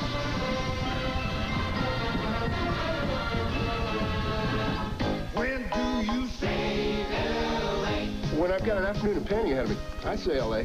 Think it needs 2 coats? Nah. When do you say L.A.? When it's open house and I'm the host, I say L.A. Do? Bob. Sorry. But I'll change it. From Anheuser-Busch, L.A. beer. Great taste with half the alcohol. Sometimes it's the perfect thing to say. You can say that again. Do? No. Clam did. L.A. Sometimes it's the perfect thing to say. Working together, making life better, taking the keys and we're on our way. Skylark. If it stops, there's always something to do. Morning to night, each and every day. Skylark. One of these days we gotta take a vacation, but until then we got places to be. Skylark. The new Buick Skylark, a little sedan and a lot of Buick. Skylark, Skylark, Skylark. Wouldn't you really rather have a Buick? Look, that's... No two doctors are alike. Lights, action, That's why when you choose MaxiCare Health Plan, you can choose your own MaxiCare doctor. A doctor who will know you and who you can see as often as you need without ever paying a deductible or filling out any forms. MaxiCare lets you pick a doctor you feel comfortable with. Very good, very good. Well done. At the end of the causeway on Lake Pontchartrain's North Shore sits Mariners Village. Imagine getting home from a hard day and setting sail into a dreamy sunset on the lake. Everything has been laid out to achieve a unique lifestyle. Surrounding the harbor are shops, restaurants, pool, and yacht club. But most important, your home. At Mariners Village, almost every home has a view of the harbor or lake. So if you're looking for the good life, it's at the end of the causeway. It's Mariners Village. Call Executive Management for more details.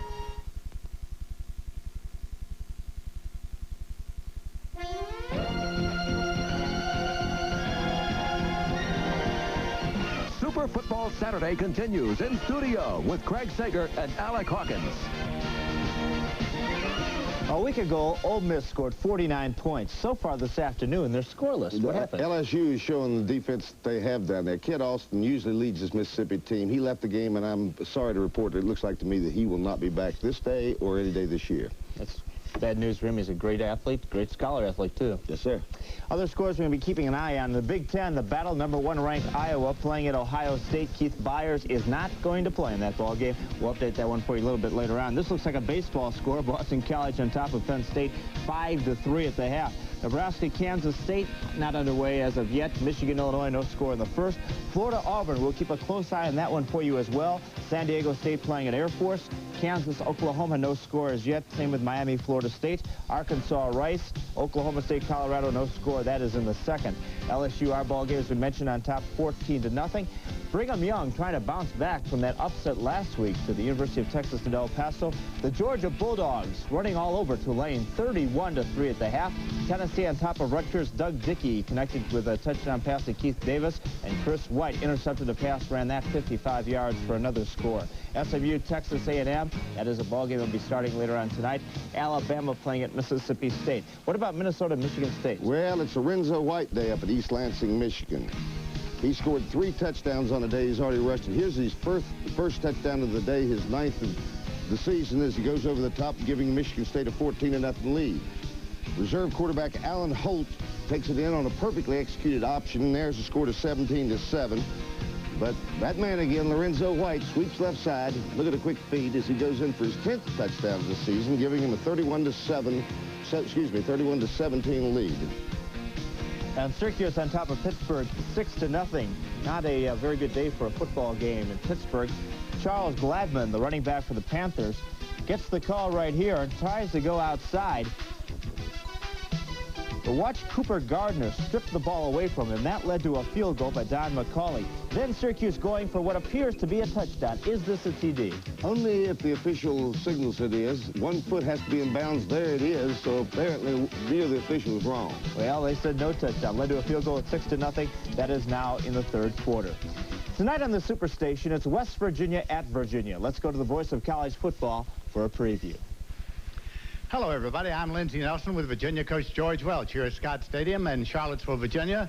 And tonight it'll be Virginia playing West Virginia. Coach, when you think about Virginia and West Virginia, you think of a backyard tough fight. Yeah, it is. It was, you know, the series has been going on for a long time. This is only my 2nd one in it, but I like, compared with what we had last year, I think this is going to be a real good one. I think you're right, and that is tonight. Paul Horning will be here. I'm Lindsey Nelson. Paul and I will be bringing you the play-by-play. We hope you'll join us on Super Football Saturday night.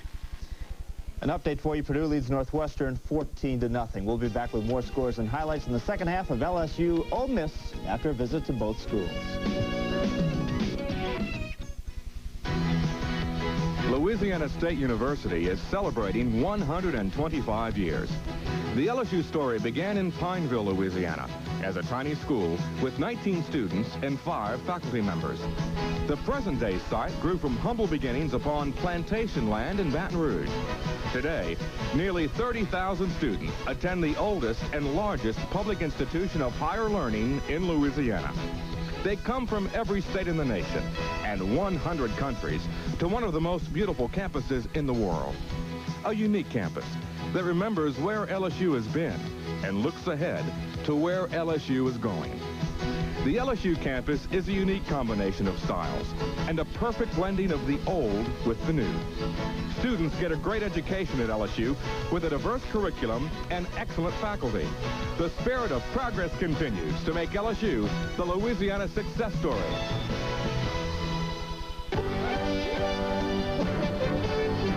Ole Miss. Once you visit us, you won't want to leave.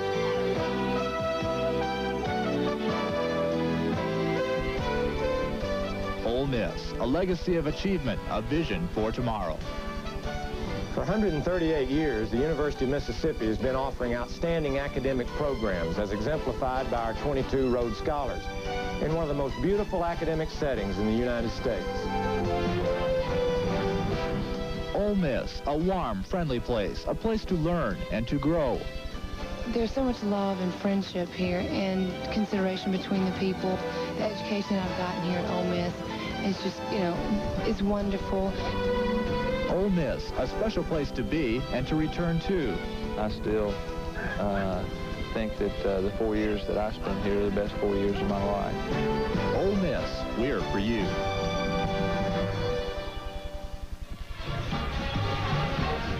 Memorial Stadium in Jackson, Mississippi, the Ole Miss Rebel Marching Band Pride of the South performing, and today's music is featuring the music of Elvis Presley in the year of his 50th birthday with Love Me Tender, Hound Dog, Heartbreak Hotel. Dr. Luther Snavely Jr. is the director, drum majors Melissa Lambert and Jeff Calloway.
For 5 seconds for station identification, then we'll be back with our halftime highlights. This is Super Football Saturday on Turner Network Television. WNOL TV, Channel 38, New Orleans.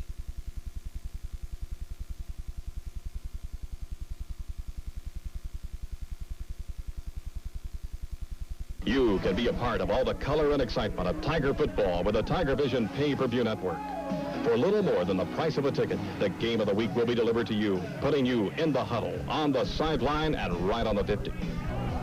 Join John Ferguson and Doug Morrow as the Fighting Tigers take on the SEC and the nation. At stake, a return trip to the Sugar Bowl. The Fighting Tigers, at home on cable in '85.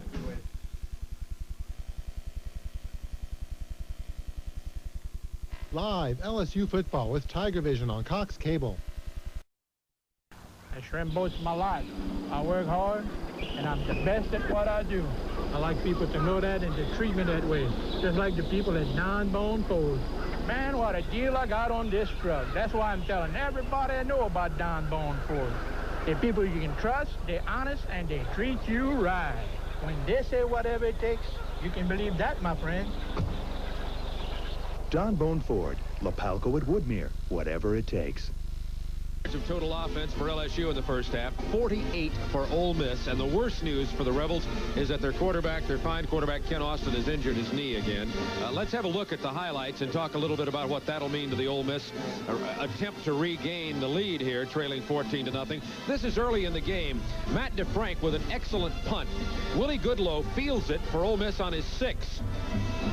He's hit by Bryant. Mickey Harris falls on it at the 1.5-yard line. And then a couple of plays later, we see number 21, Dalton Hilliard, take it in from our end zone replay. One of 2 touchdowns by Dalton Hilliard, and big play by the special teams of LSU. And a 69-yard drive followed by LSU. And here comes Dalton Hilliard again, this time from the 4-yard line. his lateral ability. He just really has a nose for the end zone. Gets it in for another 6. And this is what we hate to see. This is Ken Austin on the play where he re-injured his left knee. Fires it out there on the sideline to Jamie Holder, and momentum just carries an LSU lineman up into the knee and rolls the inside of his knee, and had to do more damage to that medial collateral ligament that he had a problem with. And a sight that we've seen all too often in the SEC this year. We mentioned the names Ratcher at Vanderbilt, Robinson at Tennessee. They just go on, and now Ken Austin here at Ole Miss. And we'll be back with the second half in just a moment. LSU leading 14-0. This is Turner Network Television. Roger, Tower. This is Cessna 935. We're rolling. Okay, at that Cessna. You want to stay right on the center line. Here we go. Want to learn to fly? Yeah. Cessna has a fact book that talks cost, time, and opportunity. How do you like flying so far, Ed? It's beautiful. It's yours free for calling your Cessna Pilot Center. Call today and get a special Cessna introductory flight lesson for only $20. Call this number now for Cessna's answer book and come to Jet America's open house celebration November 1st, 2nd, and 3rd. It's never been easier for you to take off. Dirt. It can really foul up your engine. To keep it running clean, first, always start with high-quality Quaker State motor oil. Second, check the API symbol so you use the oil that's right for your car. And third, change your oil and filter regularly and check the PCV system. You'll have a cleaner running engine with Quaker State. Depend on it. Quaker State. The big Q stands for quality. Always has, always will. Lincoln and Mazda, Marquis and Jeep, Renault, Topaz, Saab, all priced to go during our biggest holiday sale at Bailey, the car place. Bailey is Cougar Country. 50 new Mercury Cougars under the tent on Crowder.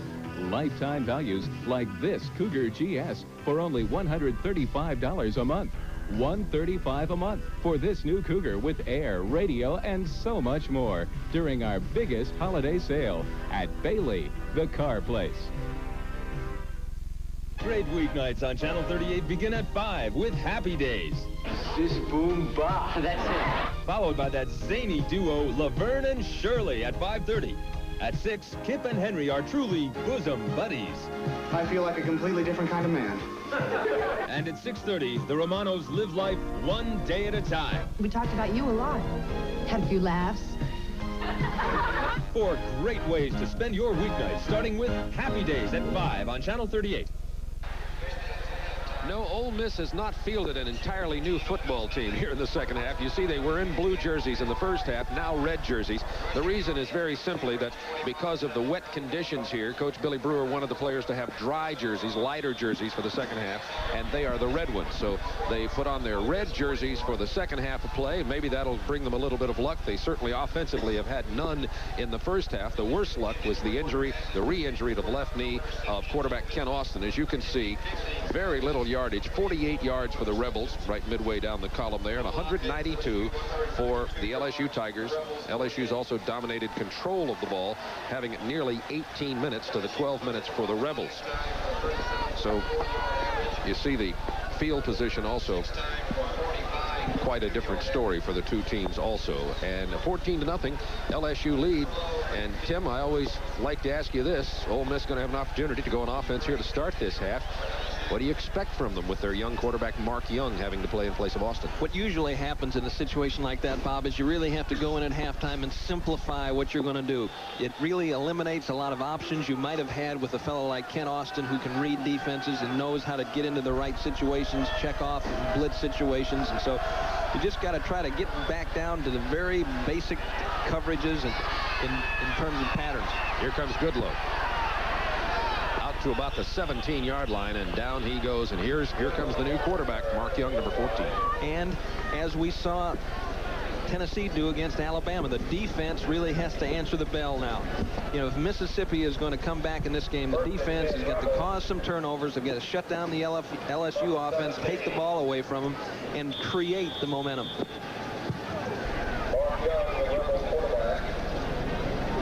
Mark Young, the new quarterback for Ole Miss.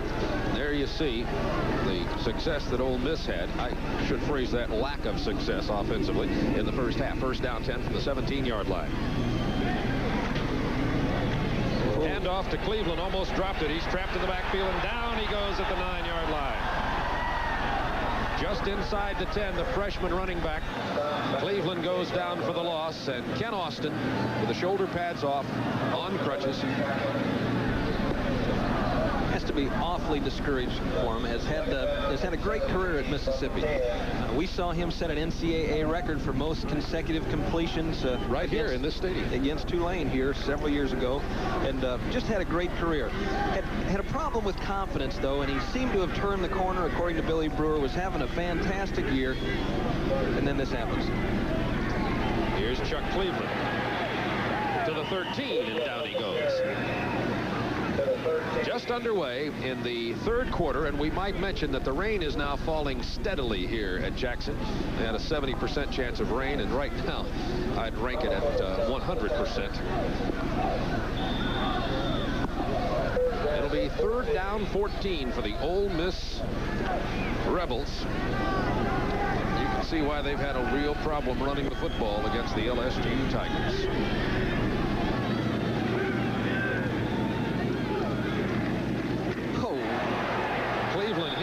Field at the 10, got back out to the 11 or 12. It was 77. Roland Barbet. Watch this young man from Chalmette, Louisiana. Saw Barbet play real well last year against Florida. Saw a Mississippi lineman just missed the trap block. Barbet came clean and really stuck it to Cleveland. But he played well for the first 4 games of last year, then injured his knee and had been out, and he's back playing as well in terms of grading out on film as Michael Brooks. But just not making the big plays. Smith in his own end zone. This will be his 7th punt of the day. Got it out of there. Norm Jefferson at the 48. And hauled down with a loss at the 42.5-yard line by 28. Butch Davenport. 40-yard punt. 6-yard loss on the return. We'll be back to Jackson in just a moment. This bug's for all that you do. You keep America going. You keep the juices flowing. You are the muscle, the hope and the hustle. You keep the country growing, and you make America work. And this bug's for you. Here's to you, Beechwood Age, for that clean, crisp taste that says Budweiser. This bug's for you. Unmistakably hot, unmistakably cool, unmistakably sharp, unmistakably smooth, unmistakably right, down to the last detail. Tonight is unmistakably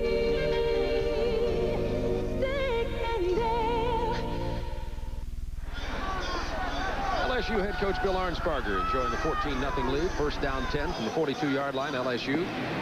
Quick handoff to Hilliard. Gets about 7 yards right up the middle. Near midfield, about the 48-yard line. Of course, every coach works hard, but Bill Arnsparger in Miami had the reputation as one more reel Arnsparger. Just when you thought the meeting was over, he'd flop on another reel of film and look at it. And, his motto is if you're going to kill time, work it to death. 2nd down 4 from the 48-yard line. LSU Bengal Tigers. Jeff Wickersham. And a throw. Good defensive play. It was tipped loose, intended for Wendell Davis. 39, Jonathan Shelley, the man who made the play. The offensive football team there talking to the offensive coordinator. Robert McGraw in there. He and Billy Brewer have been together for a long time. He's offensive line coach and offensive coordinator. There's a lot to do with the success of the Ole Miss offense in the past. He's got a challenge ahead of him now.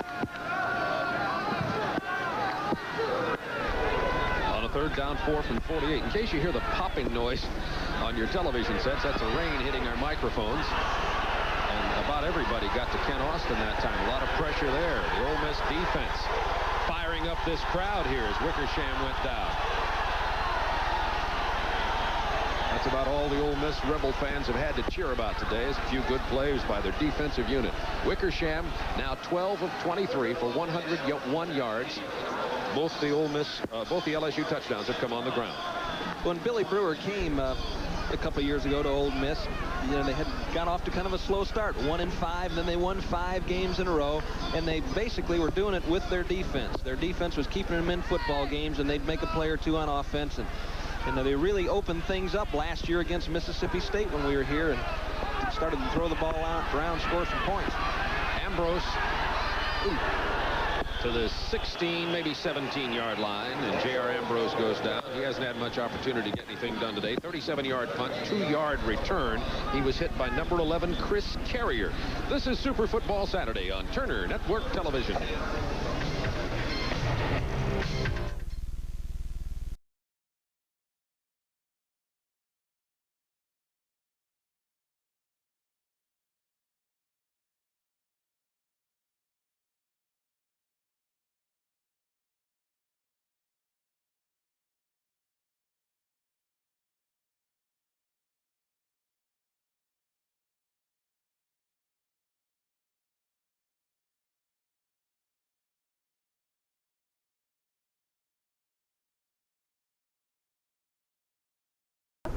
Used to be for women only. In fact, over 50,000 babies were born here. Today, Lakeside Hospital is a community hospital for total family health care. Hi, Bob. At Lakeside Hospital, we're meeting the challenge with the technology of today and an eye towards the needs of tomorrow. Lakeside Hospital for women, children, and men. Thanks, Doc. Take care, Bob, and you take care. You just break out your umbrellas, you enjoy the football, get into the rain, enjoy yourself, and try to have a positive attitude. Is that correct, Tim? That's right. It's raining in Jackson. First down 10, Ole Miss from their 17-yard line. Mark Young, the quarterback, hands off to Joe Mickles, the fullback. This Ole Miss running game, they just have not been able to get anything going with it all year long, and certainly haven't been able to today against one of the nation's best defenses against the rush. Ole Miss rushing 16 carries, net 5 yards. That's 5 yards on the day. Well, coming into this game, LSU was number 6 against the rush in the nation. I'm sure they'll probably move up. Second down 7, out of the I formation. Something, well, they shift out of it. They don't run out of that I much anymore, and I thought they were about to. Here's Young on the play fake, and it's batted down at the line of scrimmage. He was trying to get it to his fullback, Robert Smith, but Carl Wilson batted it down. That's the second time today that big 6'4" Carl Wilson has knocked the ball down in the passing lane. Carl's had some injury problems this year, which have kind of hampered his performance. He's really the only starter in that defensive line that played all year that's back from last year. Third down 7. Rebels from their own 20-yard line. Conversion situation for Ole Miss. That SEC race not even shaping up yet. 4 teams tied with 1 loss. Young under pressure. Incomplete. Excellent defensive play intended for Jamie Holder. Young under pressure when he threw it, but Jamie Holder just couldn't hold on to it. The key here, though, is the defense. You see Holder working against Guidry. The safety was blitzing on this play. Rehage coming again. Unusual for LSU. He's getting to the quarterback about the time that Young let it go, and Jamie Holder, who is usually a sure-handed receiver, lets that one pop off his chest.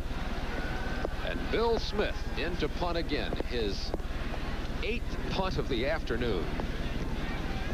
Gets himself a pretty good punt here. Jefferson with a fair catch right at the 40-yard line. 10:56 to go, third quarter. LSU 14, Ole Miss nothing. LSU with excellent field position. Now at their own 40-yard line, and the rain continues to fall in Jackson, Mississippi. You know, when I started dipping Kodiak, made my friend here real happy because it's his brand. Now it's my brand, too. It's good and moist with a special cut that packs right, and it's got a big, fresh wintergreen flavor. But don't take my word for it. Just ask my friend here. He really got away with words, don't he? To John Kaiser, who had 6 grand openings in 3 days, Republic Airlines awards the comforts of purse. He's earned them. To Gary McKee, who had to laugh at the same joke 6 times, Republic awards the executive suite purse. You've earned it. And to Nell McCarran, who had to dress for success in 6 cities, Republic awards a free trip after only 20,000 miles. I've earned it. We make you feel like flying.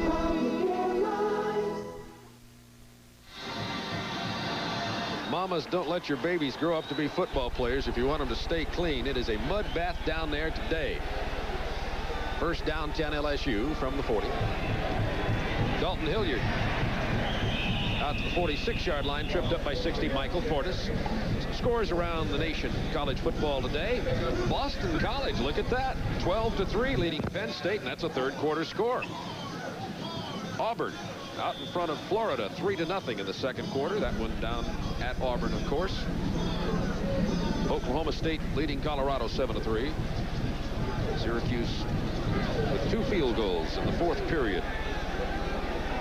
Second down 4 from the 46, LSU.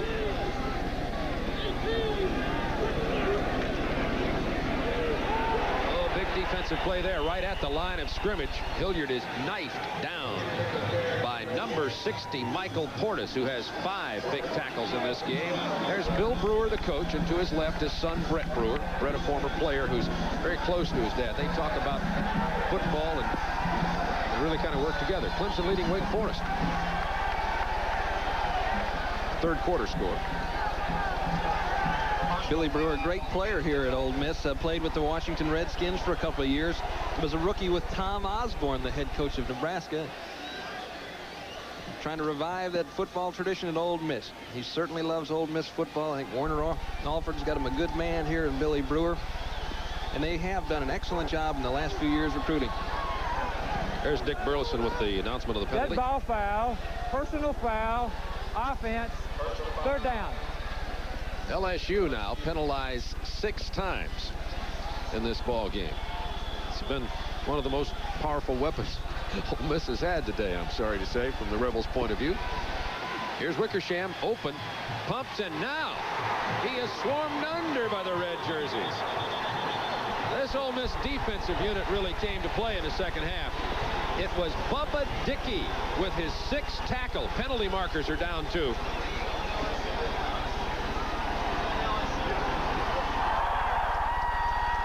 And the Ole Miss Rebel defensive team came out here in the second half, looking like they're trying to make up for the loss of their offensive leader, Ken Austin, single-handedly. They're just out there to let them know they didn't lose anybody. Penalty there, and we'll pick up on exactly what the penalty marker is for.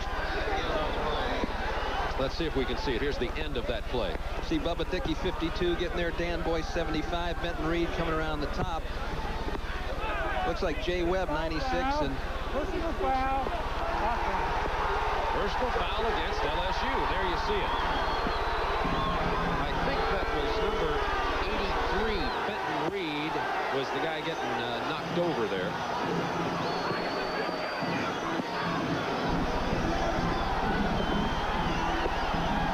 Sure who the LSU player was that was called on. You could see it as well as I could. There were a lot of bodies flinging about. Yeah, I believe that the man that the penalty flag was thrown on could have been Eric Andelsek, the offensive guard, 76. You saw him. So we take a look at it again, Tim. Yeah, he seemed to be the closest one to the evidence there. I'd say that's probably Eric. It's 4th and 36 now. Matt DeFrank into punt. Here come 10 Ole Miss Rebels after this punt. They've blocked 3 during the year. Not a very good punt. And it's going to be marked down at the 41.5-yard line. A 28-yard punt. And the Ole Miss Rebels defensive unit has really come to play in the second half. They have been spectacular. And now the offense with their young freshman quarterback, number 14, Mark Young, has an opportunity with good field position. Next week, 12:30 Eastern Time, Kentucky at Vanderbilt in Nashville. Bill Ransdell's healthy and back for Kentucky. They're playing East Tennessee State this weekend. And Vanderbilt resting up, letting some injuries heal. And as Tim mentioned earlier, I like that young quarterback, Tim Richardson. And John Gromos has been playing pretty well, too. 2 freshmen had to play when Mark Ratcher was hurt. Yard or 2 for Nathan Wansley, not much more, to the 40-yard line. You know, this is one of those darned if you do, darned if you don't situations for Ole Miss. They need to throw the ball and don't really have the ability to do it right now. Really, and it's really becoming inclement here. It's starting to rain. And it's raining in our booth, and we're actually getting wet now. Right. When the stars get wet, like Tim Foley. I mean, this is serious. 2nd down 8 from the 40. I mean, the players realize they have to get wet, but here comes Chuck Cleveland. Oh! Bobbled the ball after the tackle was made. It will remain in the possession of Ole Miss. Kevin Guidry, 27. Key player on that one. Fine job of Kevin Guidry. He comes off a block, fights his way upfield, and pow. Looks like the ball was close. That looked like a fumble. Woohoo. Good hit, Kevin. Good job. It'll be 3rd down 10 for the Rebels at the 42-yard line. 8 minutes to go, 3rd quarter. LSU 14, Ole Miss nothing. LSU's dominated this series recently. Ole Miss did win here in Jackson 2 years ago. Here's Young under pressure. Threw it as he was hit, and a penalty marker is down also. You saw number 97, Tommy Clapp, coming at him. And tearing him asunder. I might mention, you see the red jerseys. If, in case you tuned in and tuned out, in the first half, Ole Miss had on blue jerseys. They came out in the second half with the red jerseys due to the blue ones being so wet with this inclement condition. So we understand that if, in fact, the weather gets so bad that they have to change jerseys, one gets ripped, they'll have to just change numbers. Henry Thomas almost picked this thing off when Mark Young threw it under pressure. Watch 96. And Henry Thomas has been having a fine game. Henry, 2 hands now. Come on. Get that other one up there. Get that other mitt. On a 4th and 10, Bill Smith. He's had 5 punts downed inside the 8-yard line. Let's see if he can get this one down. It's high enough. It's a great job on what they call the pooch kick. Jefferson fair catches it at the 11. And there, LSU will start on the hole once again. A 30-yard punt. This is Turner Network Television.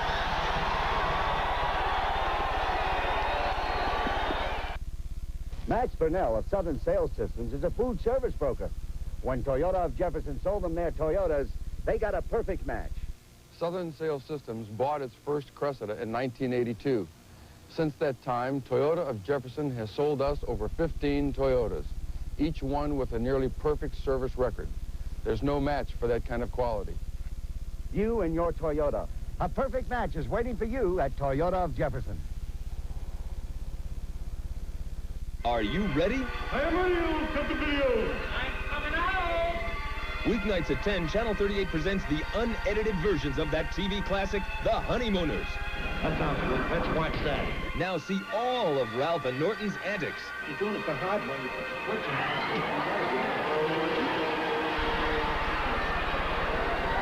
That's the unedited Honeymooners, weeknights at 10 on Channel 38. See what you've been missing. There's the wet coaches on the LSU sideline. The rain falling steadily here in Jackson, Mississippi. It's LSU 14, Ole Miss nothing. 7:42 remaining in the 3rd quarter. 1st down 10. LSU. Hilliard almost lost it. Look at that Ole Miss defensive unit. Billy Brewer's got to be pleased with that. It was Jay Webb, 96, and Jeff Arad, 66. Watch this one. Dalton Hilliard, 21, carrying the ball. Mickey Merritt coaches the defensive line for Ole Miss, and Torbush with the linebackers, Ron Case, the defensive backs, and they've got that junkyard dog type of attitude. They're just a bunch of fighters. They've been overmatched in terms of talent just about every time they've taken the field. Tiny 6-4 in rushing yardage in this game, but they're not getting much this half. LSU Dalton Hilliard goes down. This time it's 83, Benton Reed. Now it's sellout time for the Ole Miss defense. They know they have nothing to lose. Look at Fitzsimmons handle the tackle there. Benton Reed just playing with reckless abandon. Of course, the young man from Baton Rouge used to sell programs at the old LSU stadium, and he used to wear an Ole Miss hat. Said he sold more than anybody else. And they said anybody had enough guts to wear an Ole Miss hat in this stadium, I'm going to buy a program from it, rascal. Well, it helps to have guts when you're 6'6", 245 pounds. On 3rd down and long, incomplete, and the receiver fell down. No penalty marker. Covering was Stevan Moore on 82 Wendell Davis. And on that 3rd and 13, it becomes 4th and 14, and a big round of applause for the Ole Miss defensive unit as they leave the field.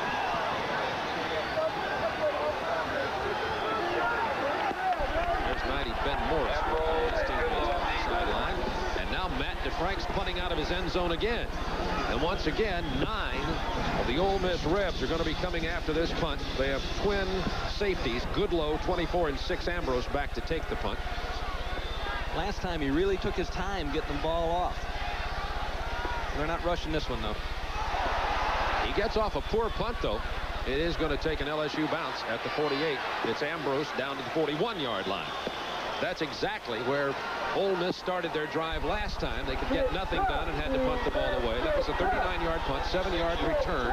The 8th punt of the day for LSU. There have been 9 for Ole Miss. There have been 17 punts in this football game. So the foot is back in the game here today, for sure. You're ahead 14-0. The opposition loses its starting quarterback. On offense, you tend to lose your sense of urgency. And on defense, you get mad at the offense for losing their sense of urgency. Bad chemistry there. Mark Young, the freshman, quarterback for the injured Ken Austin. Young on the sprint out, has good protection. Can't fumble when he fumbles. It's going to be fallen on at the 50 by 62, Tony Rayburn, the right guard. Carl Wilson, I think, is the guy who had a hold of Mark Young, number 72, Carl Wilson. Good protection by the Mississippi offensive front. Young has time to get rid of it, but Wilson finally tracks him down and knocks the ball out. The young quarterback doesn't want to do anything wrong. He doesn't want to make an error, and sometimes he becomes too rote in his thought process and doesn't respond instinctively. Freshman, redshirt freshman Sean Sykes, 46, and at tailback now for Ole Miss on 2nd down 19 from the 50. That is complete. And it is Sykes who catches the ball. He's from West Point, Mississippi. Played his high school football with Robert Smith, who's the fullback. They used to call him Thunder Lightning. Smith is listed as sophomore because he played last year. And Sykes was redshirted, so he's a redshirt freshman this year. I think you're going to see more of what you saw in that last play. You're going to see them trying to get Young out of the pocket. Just let him get out so he can see a little bit better and hit that man in the flat. 3rd down 11 from the 42. Only 2 3rd down conversions for Ole Miss all day long. Here they come. And Mark Young missed his receiver who was open, Andre Rogers. Kevin Guidry was covering, but Young just couldn't get the ball to him. I'm not making excuses for the young man. The ball is wet. However, I think he's young enough we can make excuses for him a little bit. He is 18 years old and will not turn 20 until June 10, 1987. So we are talking about a youngster down there. There's Bill Smith with his 10th punt of the day. He's averaging 42.8 today. And he gets this one high. It's going to come down inside the 10. Fair catch by Norman Jefferson at the 8. So last time it was about the 12. Penalty marker is down on the play, and this one may be against Ole Miss. I think they got Wesley Wall on that one.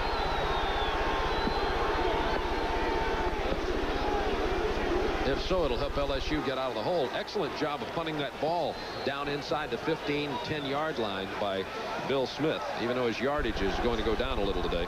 Personal foul, Ole Miss. So that'll help LSU dig themselves out of a hole this time. 4:34 to go, third quarter. LSU 14, Ole Miss nothing. This telecast is authorized under broadcasting rights granted by the Southeastern Conference and the Turner Broadcasting System.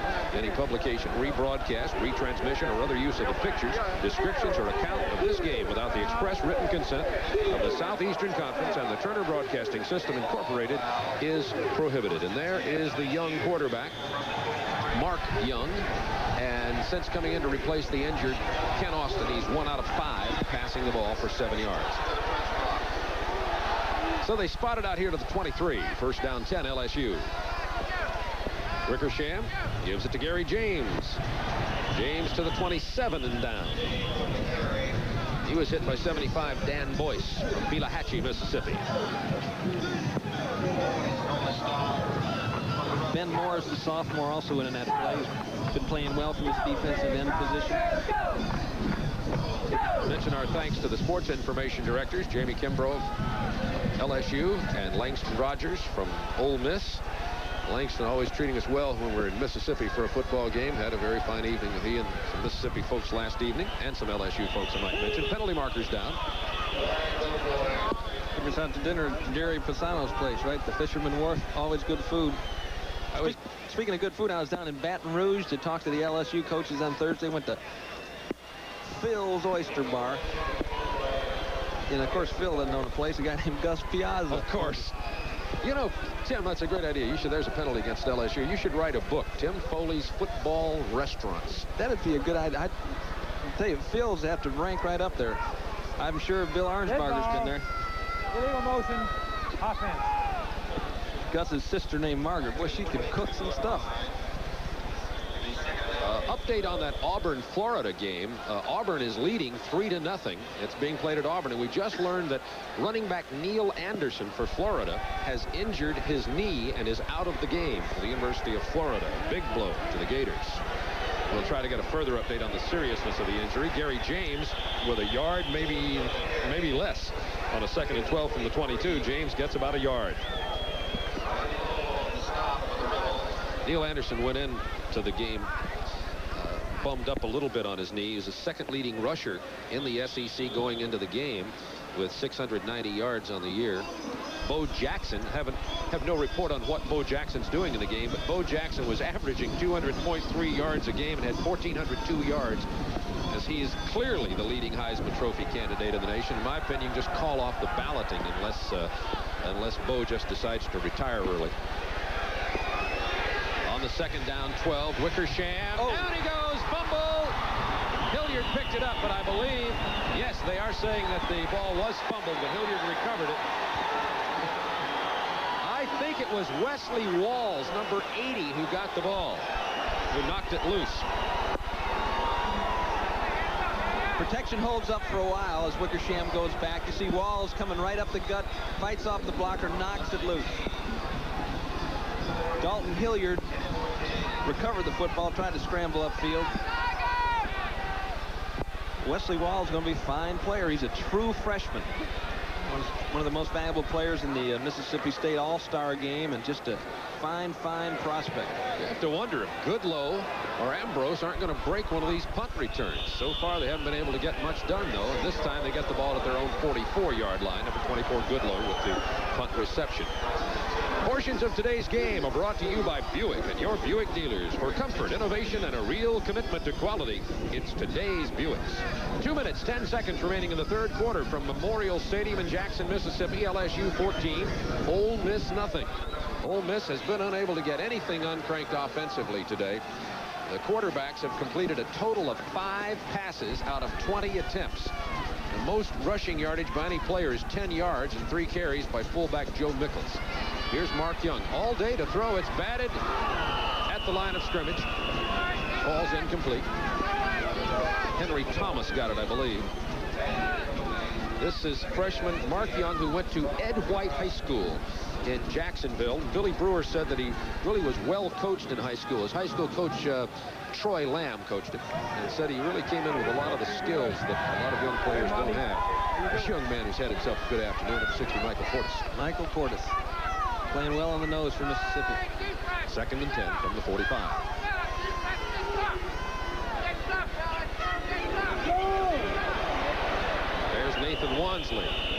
3 or 4 yards up near midfield. 94 Michael Brooks with the stop. Wansley, 5'10", 195 pounds. The LSU offensive line. There you see number 56 is Nacho Albergamo. I love it. I meant to ask Coach Arnsparger if he knew why he was called Nacho. There must be a story there. That's his name, by the way, not a nickname. Right.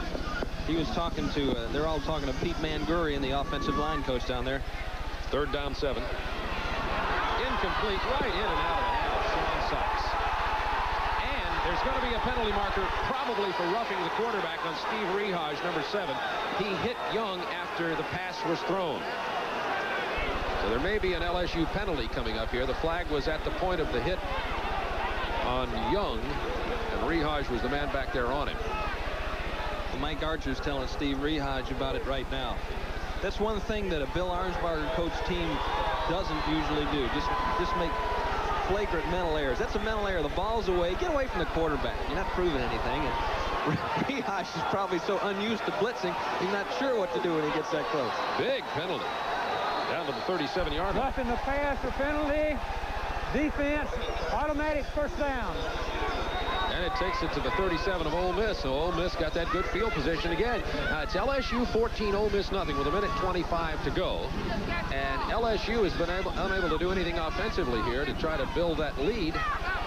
But, of course, Ole Miss just sputtering on all cylinders here. Mark Young, replacing the injured Ken Austin at quarterback, has completed only 1 pass thus far. Has a man open, Andre Rogers. It's picked off at the 5-yard line by number 86, Mike Mays, the left cornerback, a former wide receiver, which is why he's wearing number 86. He does a nice job. One of the areas that you attack a 2-deep zone is down the sideline. Mark Young goes to the right place, and he's got it open. The receiver has a step on Mays as Mays tries to cushion underneath. But look at this. He doesn't catch like a defensive back. He's been a receiver most of the year. But as I mentioned earlier, Mike Archer is playing 11 defensive backs. Good catch, huh? Mays played both ways in one game. Played a little offense and a little defense earlier this year. But it served as a good punt. Dalton Hilliard gets out across the 10. He started there at the 5-yard line. Wesley Walls with the tackle. Boston College continues to lead number 2 ranked Penn State. 12-10 in the 3rd quarter. Tulane has finally scored on Georgia. That's the 3rd quarter score. Georgia's homecoming. Maryland 21-10 on North Carolina late in that ball game. Texas leading at the half over the Red Raiders of Texas Tech. Georgia Tech leading Duke. That's being played at Duke. 6-0 Georgia Tech. Gary James short of the first down, out to about the 13-yard line. And Tim Foley, it's okay for you to applaud as your alma mater leads Northwestern 28-0. That's the 2nd quarter. Delaware over Temple 7-0 in the 2nd quarter. Hey, Sager, did you see that score? Craig Sager, an alum of Northwestern and one of their staunchest defenders. You better be good on defense. You know what they say at Northwestern when Purdue plays them? They say, that's all right, that's okay. You're going to work for me someday. That's what Craig told me to pass along to you, Tim. 12 seconds left in the 3rd quarter. Close to the first down goes Dalton Hilliard. May have to bring the sticks out to measure that one. Let's see where they spot it. There's not been a measurement yet today. This may be the first one. The clock run down to 0-0, and that's the end of the 3rd quarter. LSU continues to lead 14-0 over Ole Miss. And we'll be back to Memorial Stadium in Jackson, Mississippi in just a moment. The rain continues to fall.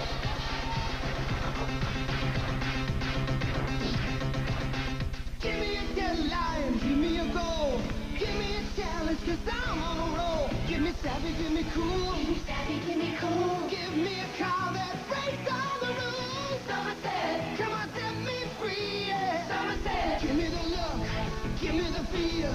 Give me the magic, give me the wheel. Somerset, oh, wouldn't you rather have a Somerset? Oh, wouldn't you really rather have a Buick?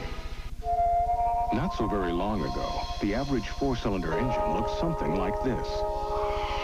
But these days, 4 four-cylinder engines look a little more like this. That's why we developed new Valvoline 4-Guard motor oil, specially formulated to protect today's harder-working, more complex four-cylinder engines. And it won't break down, even after 7,500 miles. Times have definitely changed. So maybe it's time to change your oil to new Valvoline 4-Guard.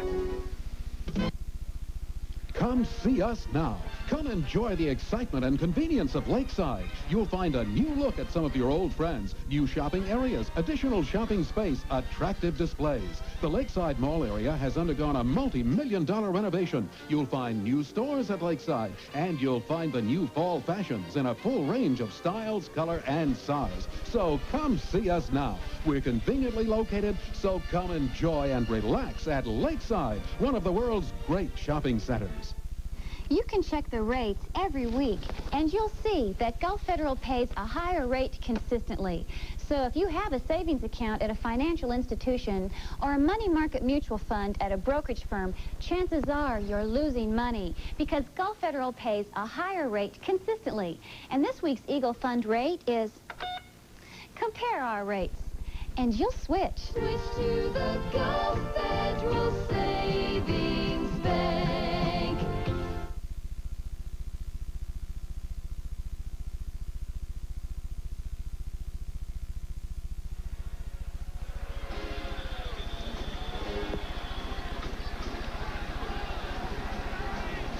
Ready to begin the fourth quarter. To put it mildly, the third quarter was not exactly a display of offensive firepower. There was one first down in the entire quarter, and it was LSU picked up a first down. Ole Miss, excuse me. LSU did not have a single first down.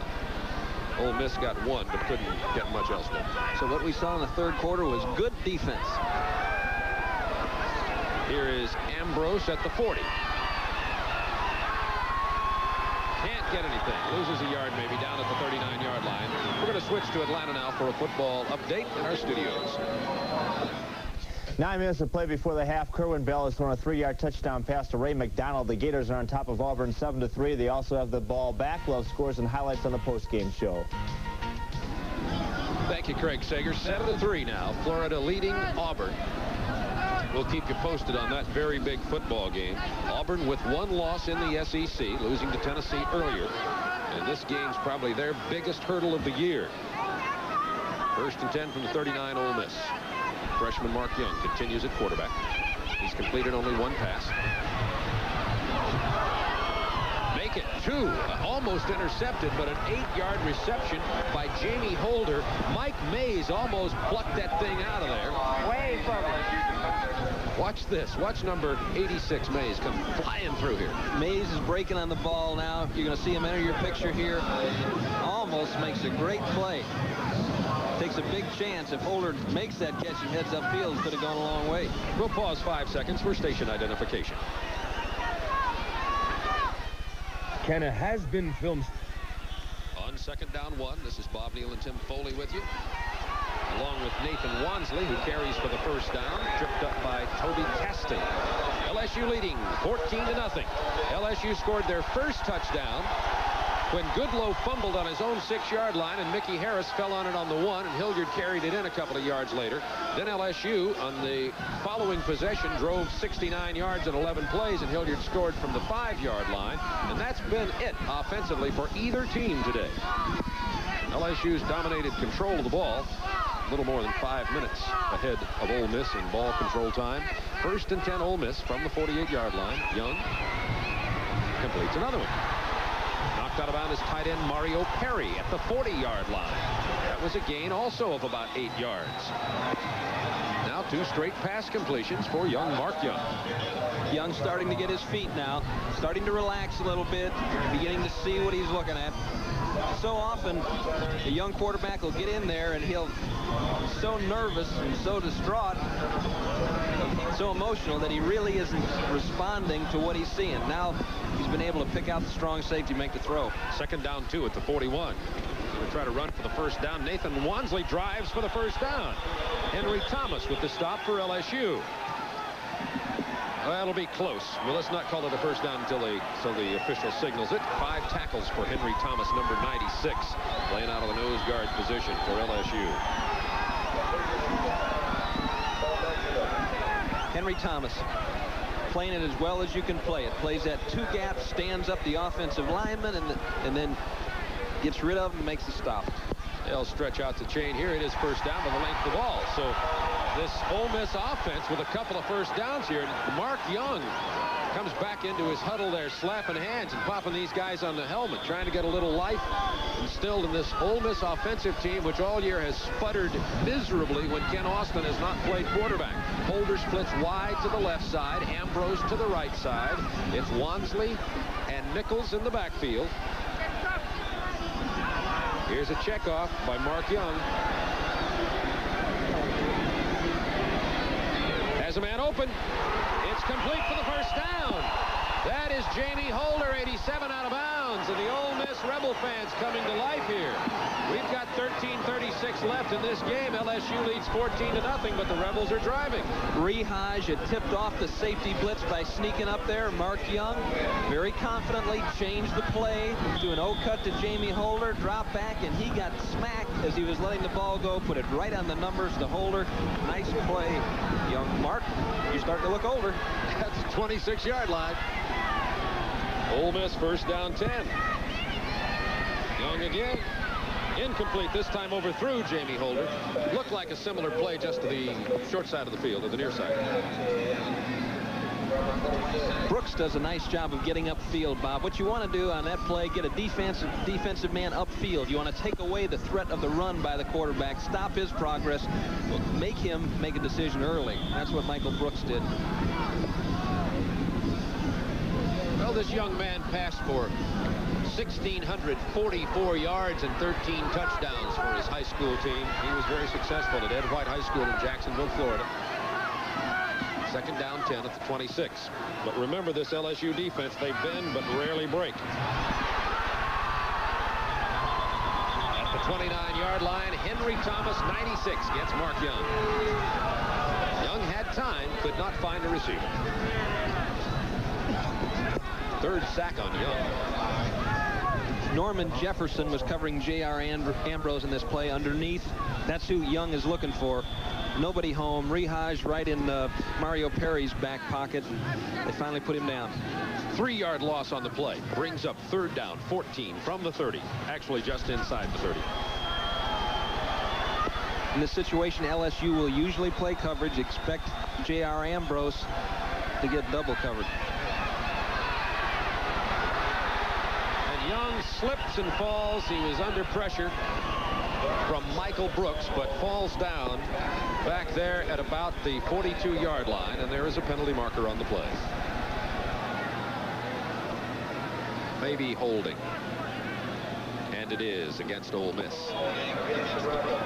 12:40 remaining in the game. Well, the Rebels had a drive going, and then the LSU defense reared its head. Brooks on a game coming inside. Barb, look at that offensive tackle had a headlock on Barbet. I'm sure that's what they called for holding. And a nice block on Michael Brooks. Brooks was hit so hard it also knocked down the quarterback, I think, just from the concussion. There you see defensive coordinator Mike Archer.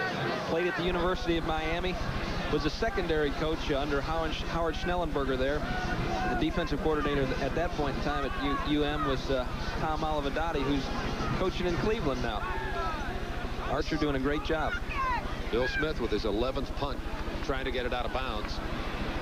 Or dead inside the 5, and does. It is touched down by Ole Miss. Number 28 running down there to get the ball is Butch Davenport. It'll be spotted at the 2-yard line. This is Super Football Saturday on Turner Network Television.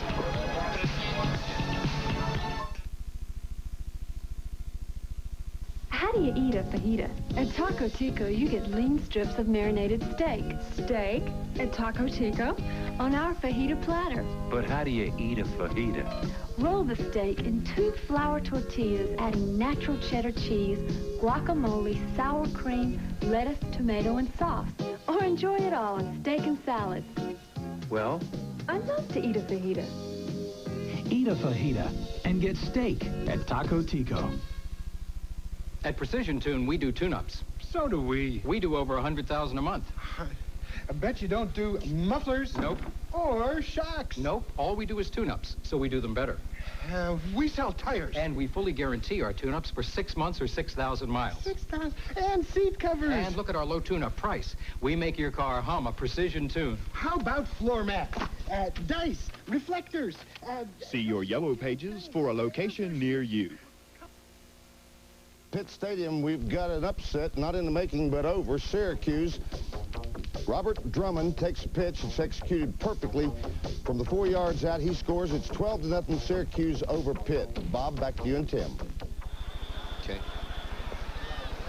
Here is LSU 14, Ole Miss nothing with 12:09 remaining in the ball game. In that big Florida-Auburn game, it's halftime. Florida leads 7-3. That was a 3-yard touchdown pass from Kerwin Bell to Ray McDonald. And Michael Portis stands up Dalton Hilliard as it was first down 10 from the 2-yard line for the LSU Bengal Tigers. LSU continues to lead 14-0, but the star of the second half has been the Ole Miss defensive unit. You know, unquestionably, the defensive coaches of Mississippi have their football team ready to play as Jeff Herrod awaits the signal to come in from the sideline.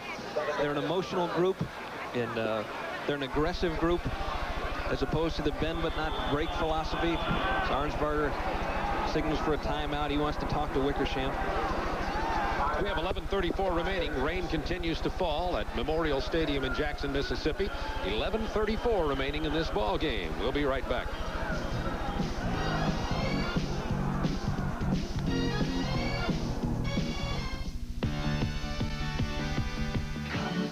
When you deserve the best, yeah. Standing out, apart from all the rest, yeah. Of all the discerning people who buy Buicks more by Century than any other. Century. You know that you belong, yeah. Century. Keep rolling right along, yeah. Head into the future in this century. The Buick Century.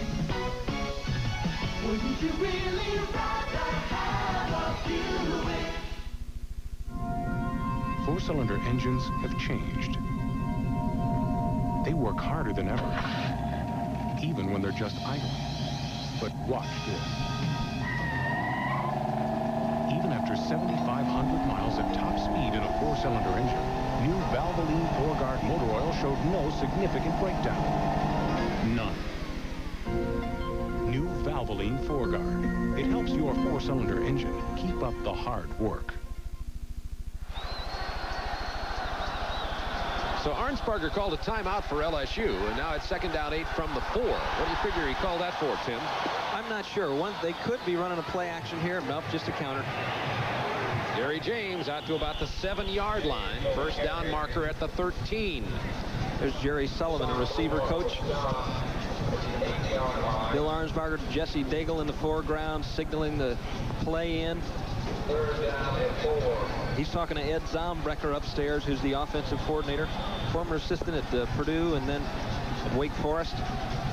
This will be 3rd down 4 from the 8-yard line. LSU Bengal Tigers leading 14-0. 11 minutes to go in the ball game. Big conversion play specifically for the Rebels defensive unit. It looks like number 49 for LSU, Kincaid, may have jumped off. Lopez Jones touched him on the shoulder there. Brian Kitchen. Why'd I do that? What made me do that? I said Kincaid, excuse me. I meant Brian Kitchen, of course.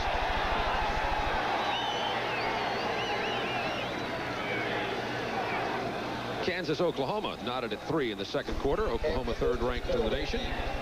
And Alabama out in front of Mississippi State. That game at Tuscaloosa. First period. Third homecoming for Alabama, by the way. They're 2-1. One of those teams tied for the SEC lead. 3rd and 3 would have been a good time for play action because the defense would be responding to a run fake. Here, they're just going to let you fake the run. Here comes Gary James on the 3rd and 8. He doesn't get it, and this Ole Miss defensive unit has held the Tigers inside the 10. They were aided by the mistake by Kitchen. Well, they got their helmets handed to them against Auburn earlier on in the year. Then they went to Georgia. I'm talking about Ole Miss now. And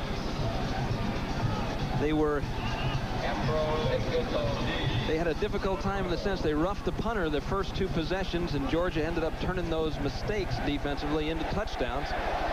Then Georgia faked the punt, scored another touchdown. The point is, Mississippi on defense has been playing pretty good, pretty solid football all year long. There you get a view of the pressure on the punter, Matt DeFrank. Not much, frankly. Goodlow at the 49 falls down there. Excellent job of getting the ball out of the end zone by Matt DeFrank and all the way out here to midfield. So now Ole Miss gets another opportunity to see if they can move something offensively. But so far today, they've been very ineffective. Young is 2 out of 9 for passing. Ken Austin, before his injury, was only 4 out of 15. So that's 6 out of 25. Passing the ball today for Ole Miss, and the longest running yardage is Nathan Wansley, who has 16 yards and 6 carries. On the first down, Young got it. He's got his man open, incomplete. Ball got there just a little late. Andre Rogers was there, and it gave the defensive backs time to converge. Carrier and Guidry were there. You want to take that pattern up on the sidelines. When you're running that out and up pattern, you want to take it up the sidelines. If you fake it up and come inside the defensive back, then you're going to be running back toward the weak safety. And Carrier did a nice job of hustling over and making a play on the football. Almost had it. Andre Rogers courageously goes up after it. Second down 10 from the 50-yard line. 9:55 to go in the ball game. Smith and Wansley in the backfield.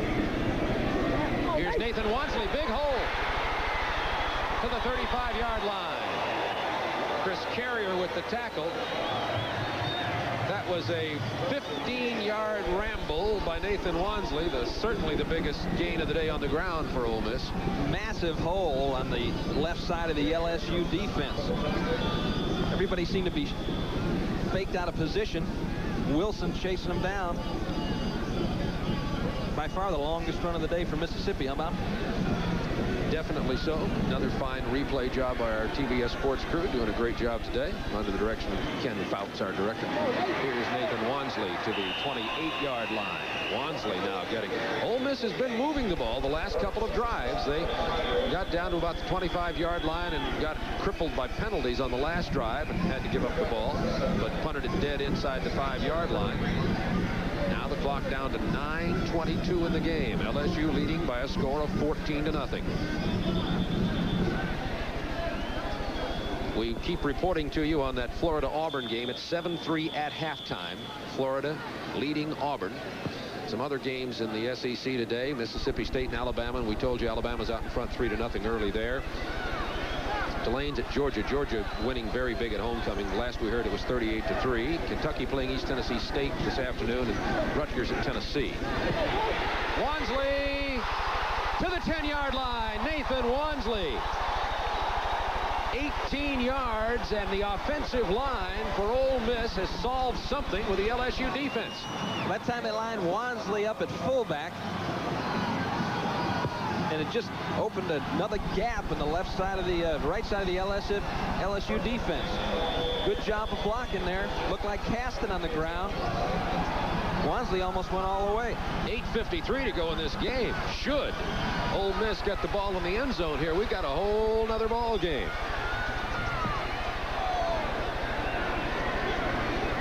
Wansley, a lot of power for a guy who's only 5'8". Wansley gets it to about the 8. Henry Thomas with the tackle. They're just hanging in there, aren't they, Bob? And the leadership is coming from on offense from Nathan Wansley, a senior guy that's been a producer for him for several years, and they opened a cut. They almost scored on that play. If Henry Thomas didn't catch him from the back, he was gone. I think you've got to credit the defense of Ole Miss for keeping them in this ball game, and now the courage of this offensive team under Mark Young has been something. Here's Wansley again to the 2-yard line. Goes Nathan Wansley. Now it's possible, I believe it. Yes, it is. It is possible for Ole Miss to get a first down without scoring the touchdown. It's going to be 3rd down and about 2 yards for the first down. 3rd down and about 3 yards for the touchdown. This is a big one. 7:40 remaining in the game. LSU's defense has been remarkable down inside the 5. 4 times this year, a team has had the ball first and goal on the 1-yard line and not scored. So let's see what happens here. Smith, the fullback, Wansley, the tailback. Now they set into the pro set.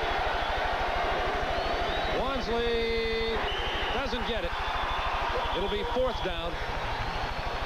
And I think he got about a yard. Tackle made by 69, Toby Caston.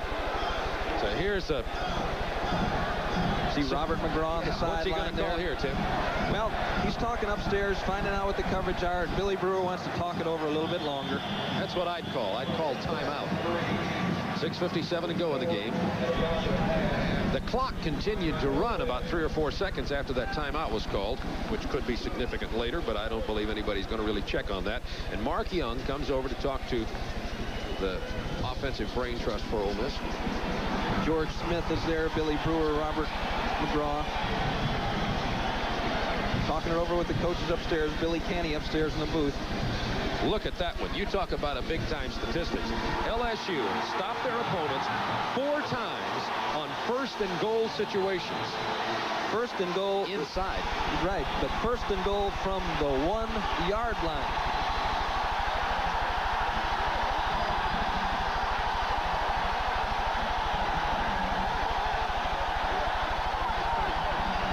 The Ole Miss Rebel fans on their feet now, cheering this team on.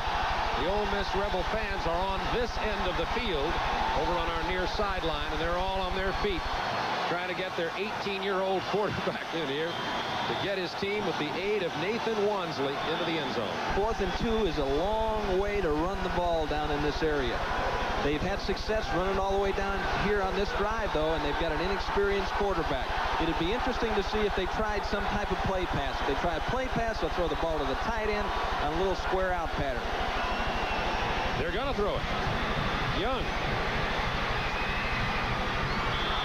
Incomplete. Intended for Sean Sykes. It was 4th down. The Tigers have held at the 2.5-yard line. But 6:47 remains in the game. LSU 14, Ole Miss nothing. See the smile on the face of Billy Brewer? Sure, good call by Billy Brewer. No play pass, just a straight roll out. What you're trying to do is get your wide receiver out there in the corner of the end zone and give him an opportunity to just separate himself from the defensive back. Mario Perry was working himself wide.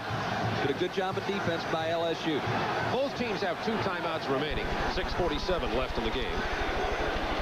Hilliard to the 10 and no more, but got a critical 6.5 yards on that carry. Joe Nathan Shelley with the tackle. Can the Ole Miss defensive unit rise to the occasion again and keep LSU bottled up here inside their 10 or inside their 20-yard line?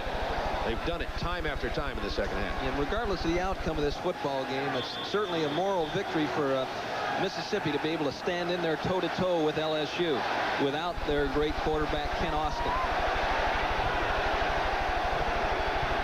2nd down 3 from the 10-yard line. Hilliard gets the 1st down. Tackled by 66, Jeff Harrod.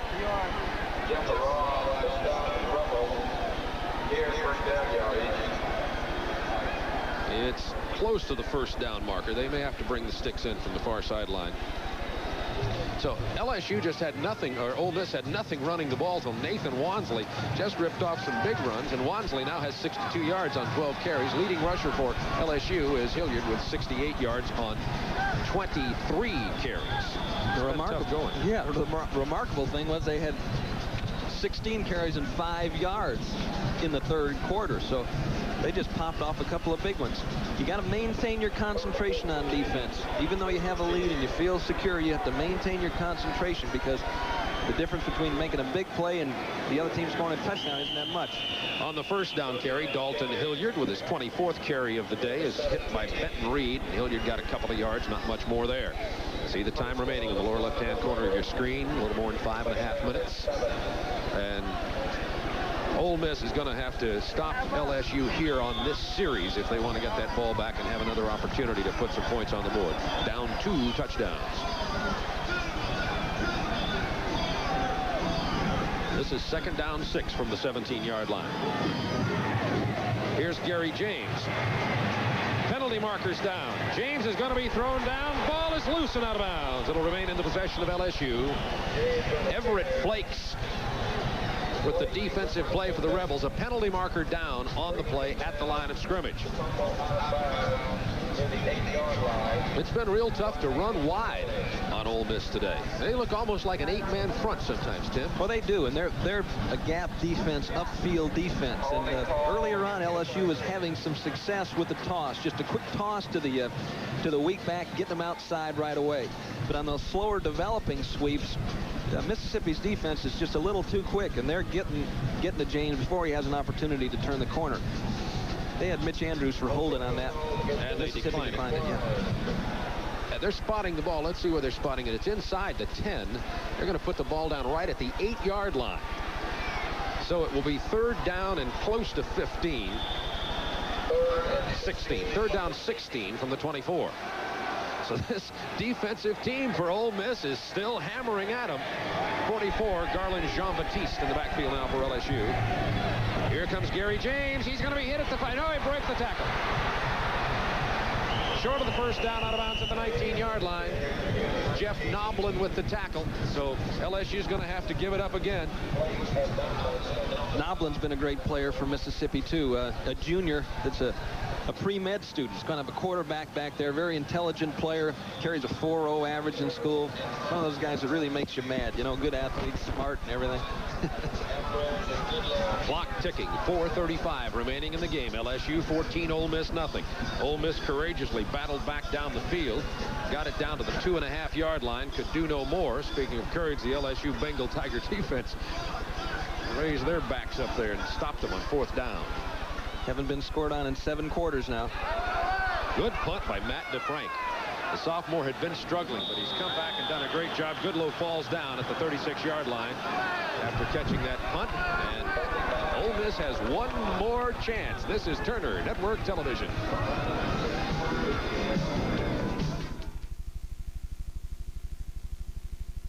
Planning for tomorrow. Sometimes it calls for a little help today. Here at FNJ, we lend money for home improvements, education, new cars, and business. Money for the people who make Jefferson special. After all, a loan is an investment in the future, in your future and ours. So come to FNJ. Find out just how far you can go with a winning attitude and a little help. That's the winning attitude of FNJ. First National Bank of Jefferson Parish, member FDIC.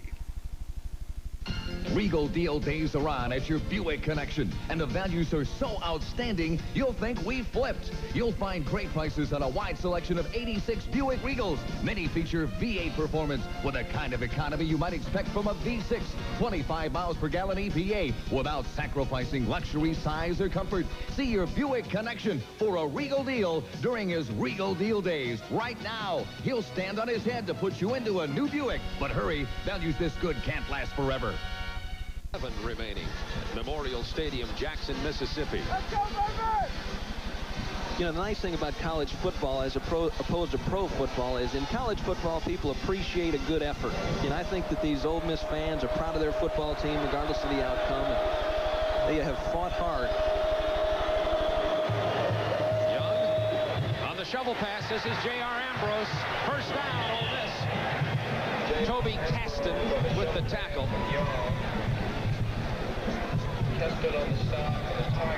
Get the ball to Ambrose. That's going to be the idea of the Ole Miss offense all year long. Nice pitch there. Robert Smith out in front.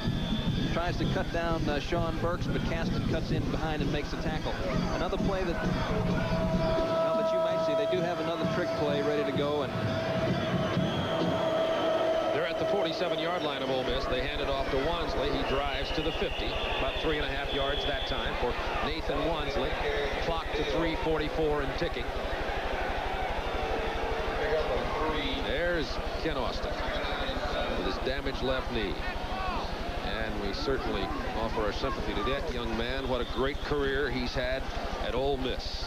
He's broken a lot of SEC passing records and challenged many of them. And Ole Miss has had a history of some great quarterbacks. Billy Brewer was a quarterback. Of course, Archie Manning, John Forcade, and on and on.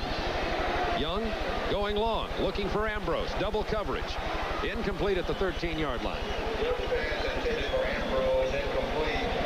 Norman Jefferson, 12 and 35. Greg Jackson were over there covering Ambrose. 3:11 remaining in the game now. 3rd down 7 for Ole Miss. Getting down to the last hurrah. This is the point in the ball game. Of course, they use all 4 downs offensively.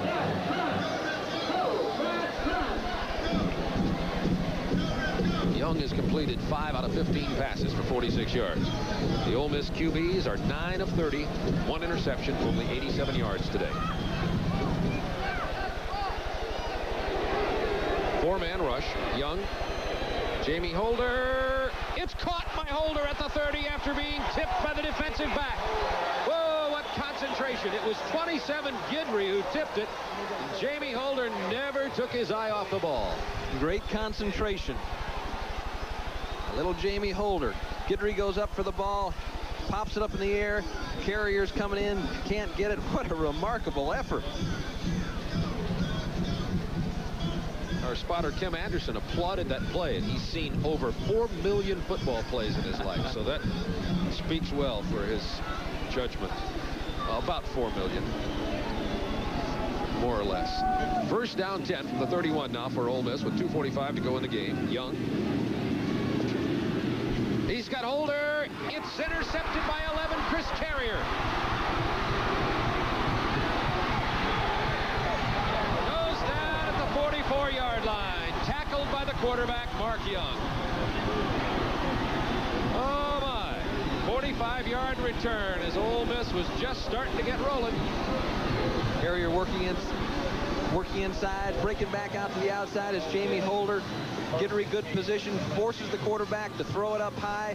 Carrier breaks on the ball, able to stay in bounds, and a nice run back. People hustling to get back in, throw some blocks. There's Burks. We'll be back in a minute. Not so very long ago, the average 4-cylinder engine looked something like this.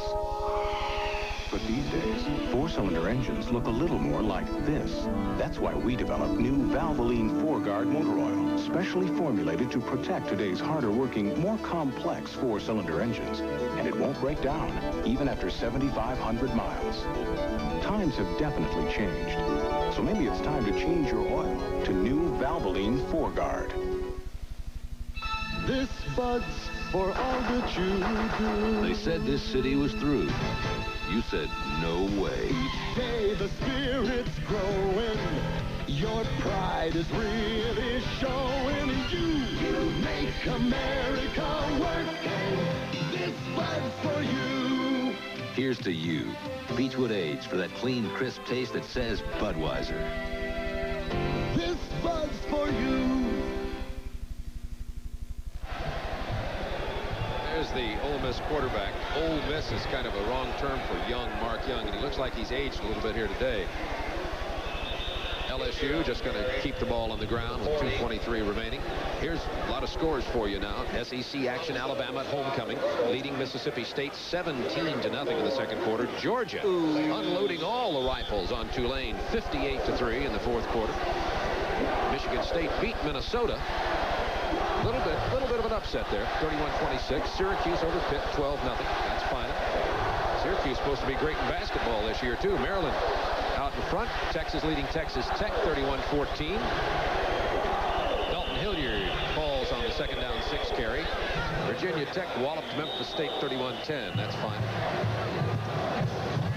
Georgia Tech leading Duke in a close one. Durham 6-0. Fourth quarter score. ACC action there. Army leading Holy Cross 14-12 in the third quarter. Seeing an Army score reminds me of the great Air Force record this year. You know, Air Force having probably the most successful season in many years, if not, well, not ever, but in many years of a service academy. Fisher DeBerry, head coach there, doing a fine job. Kenny Hatfield turned things around a few years ago. He's having a great year at Arkansas.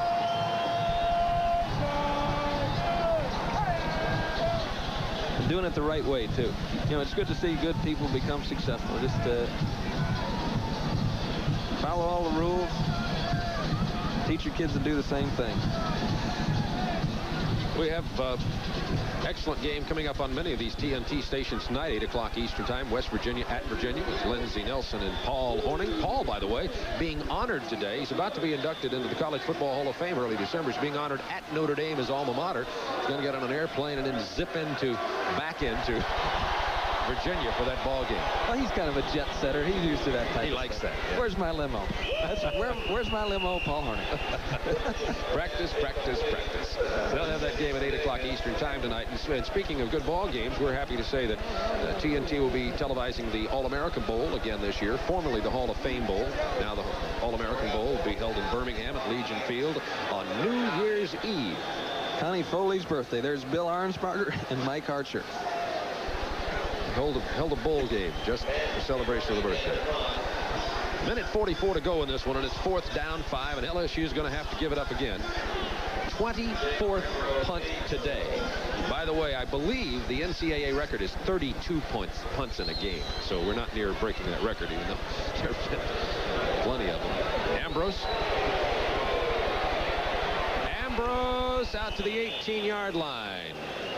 Our producer, Skip Ellison, on top of his statistical information, which is filed in his computer-like mind, tells me that 32 punts, the record is held by Georgia Tech. And I forget who. Skip, tell in 1938, my computer like mine just forgot who he told me the other team was in 1938. And it was Florida. Georgia Tech, Florida in 1938. Thank you, Skip. He's now hedging his bet, our producer, saying it's a record as far as we know. Minute 32 to go in the game. It is complete to Holder. He's made some excellent catches here today out near the 25-yard line. Now, Jamie Holder now has five catches in this ball game. Clock down to 1:17 and counting. LSU 14, Ole Miss nothing. Very big game for Ole Miss. They could have had some problems here today. Oh, the ball is loose and fallen on by the LSU Tigers at the 20-yard line. After that very hard hit out there. The hit was made by 86 Mays. I think it might have been.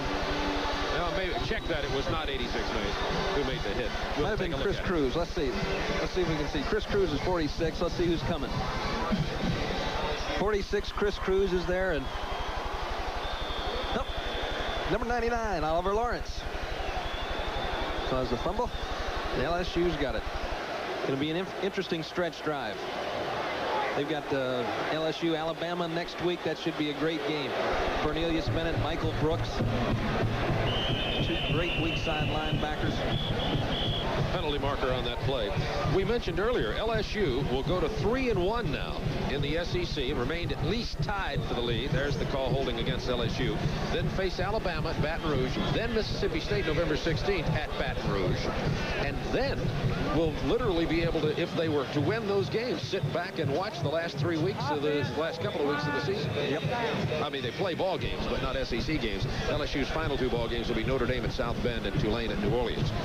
I think LSU is probably as healthy as any team going into that stretch drive, which always is a factor this time of the year. Ole Miss, it doesn't get any easier. Notre Dame at South Bend next week. Tennessee at Knoxville. Then Mississippi State back here at Jackson on November 23rd, and that's always a war, those two interstate rivals. Here's Hilliard. Knocked out of bounds at the 6-yard line. Dalton Hilliard with his 29th carry of the day. Getting close to 100 yards for Dalton Hilliard. A tough 100 and he gets it. Jeff Noblin with the tackle. Clock down to 33 seconds. And we talk about the standings. We've given LSU the victory here, obviously. And, Alabama's leading big. 17-0 over Mississippi State. Auburn trailing Florida. Tennessee playing a non-conference game today. Georgia winning big, non-conference game over Tulane. But that tie with Vanderbilt is going to plague Georgia, no question about that. Michael Portis hits Hilliard in the backfield. 26 seconds and clock counting. That may very well be the last play of this game. Well, it's been a hard hard-fought ball game. And Ole Miss, when Ken Austin went down, struggled back. And this LSU defense, sometimes there's going to be a timeout call down here. Ole Miss calls timeout. LSU's defense at times gives you the feeling that maybe they're letting the other team is getting something going, but that's happened all year long. They bend but don't break, as we mentioned. They've shut out Ole Miss here today. Great. They've just not allowed many. They had allowed what, Tim? 43 points coming into this game. Right, and obviously 43 points coming out of this game. So I wouldn't be surprised if they're the #1 team in the country in terms of average points allowed in a game after this particular contest. Our executive producer, Don Ellis. Our producer, Skip Ellison. Director, Ken Faust. Associate producer, Rodney Triplett, and Associate Director, Richard Croker. All the rest of the fine folks who make things possible for TBS sports coverage of college football. We think the very finest crew in the land. Very great pleasure to work with them. They've done a great job today with some tremendous replays and camera angles. It's hit the ball and carry Neal and Foley for our crew. The old golf joke goes. It's still raining here at Jackson. Overcast skies, 13 seconds left in the ball game, and LSU about to run their last play. They're just probably going to fall on the ball here, and Jeff Wickersham does. Wickersham finishes the game 12 out of 25 for 101 yards. Once again, does not throw a touchdown pass, but when you've got Hilliard in the backfield and James in the backfield that can score it on the ground, they don't need to. So LSU wins for the 41st time in this series that began in 1894, and Coach Billy Brewer goes over to talk to Coach Bill Arnsparger. They'll be meeting many more times. You can count on that. This is Super Football Saturday on Turner Network Television. Very carefully. You got trouble to do. You got 2 weeks on This was for all that you do. Somehow you always come through. Keep it going, your pride's really showing. Nobody shines like you. Yeah, you make America work, and this was for you. Here's to you, Beechwood Age, for that clean, crisp taste that says Budweiser. This was for you. Round the world through the heat and rain, yeah. Across the Alps and against the grain, yeah. Wherever Buick Electra went in the world, it left behind new standards of luxury and performance. And it's here to stay, yeah. 42. Your own test today, yeah. Now, see if Buick Electra lives up to the highest standard of all. Yours. Wouldn't you really rather have a Buick?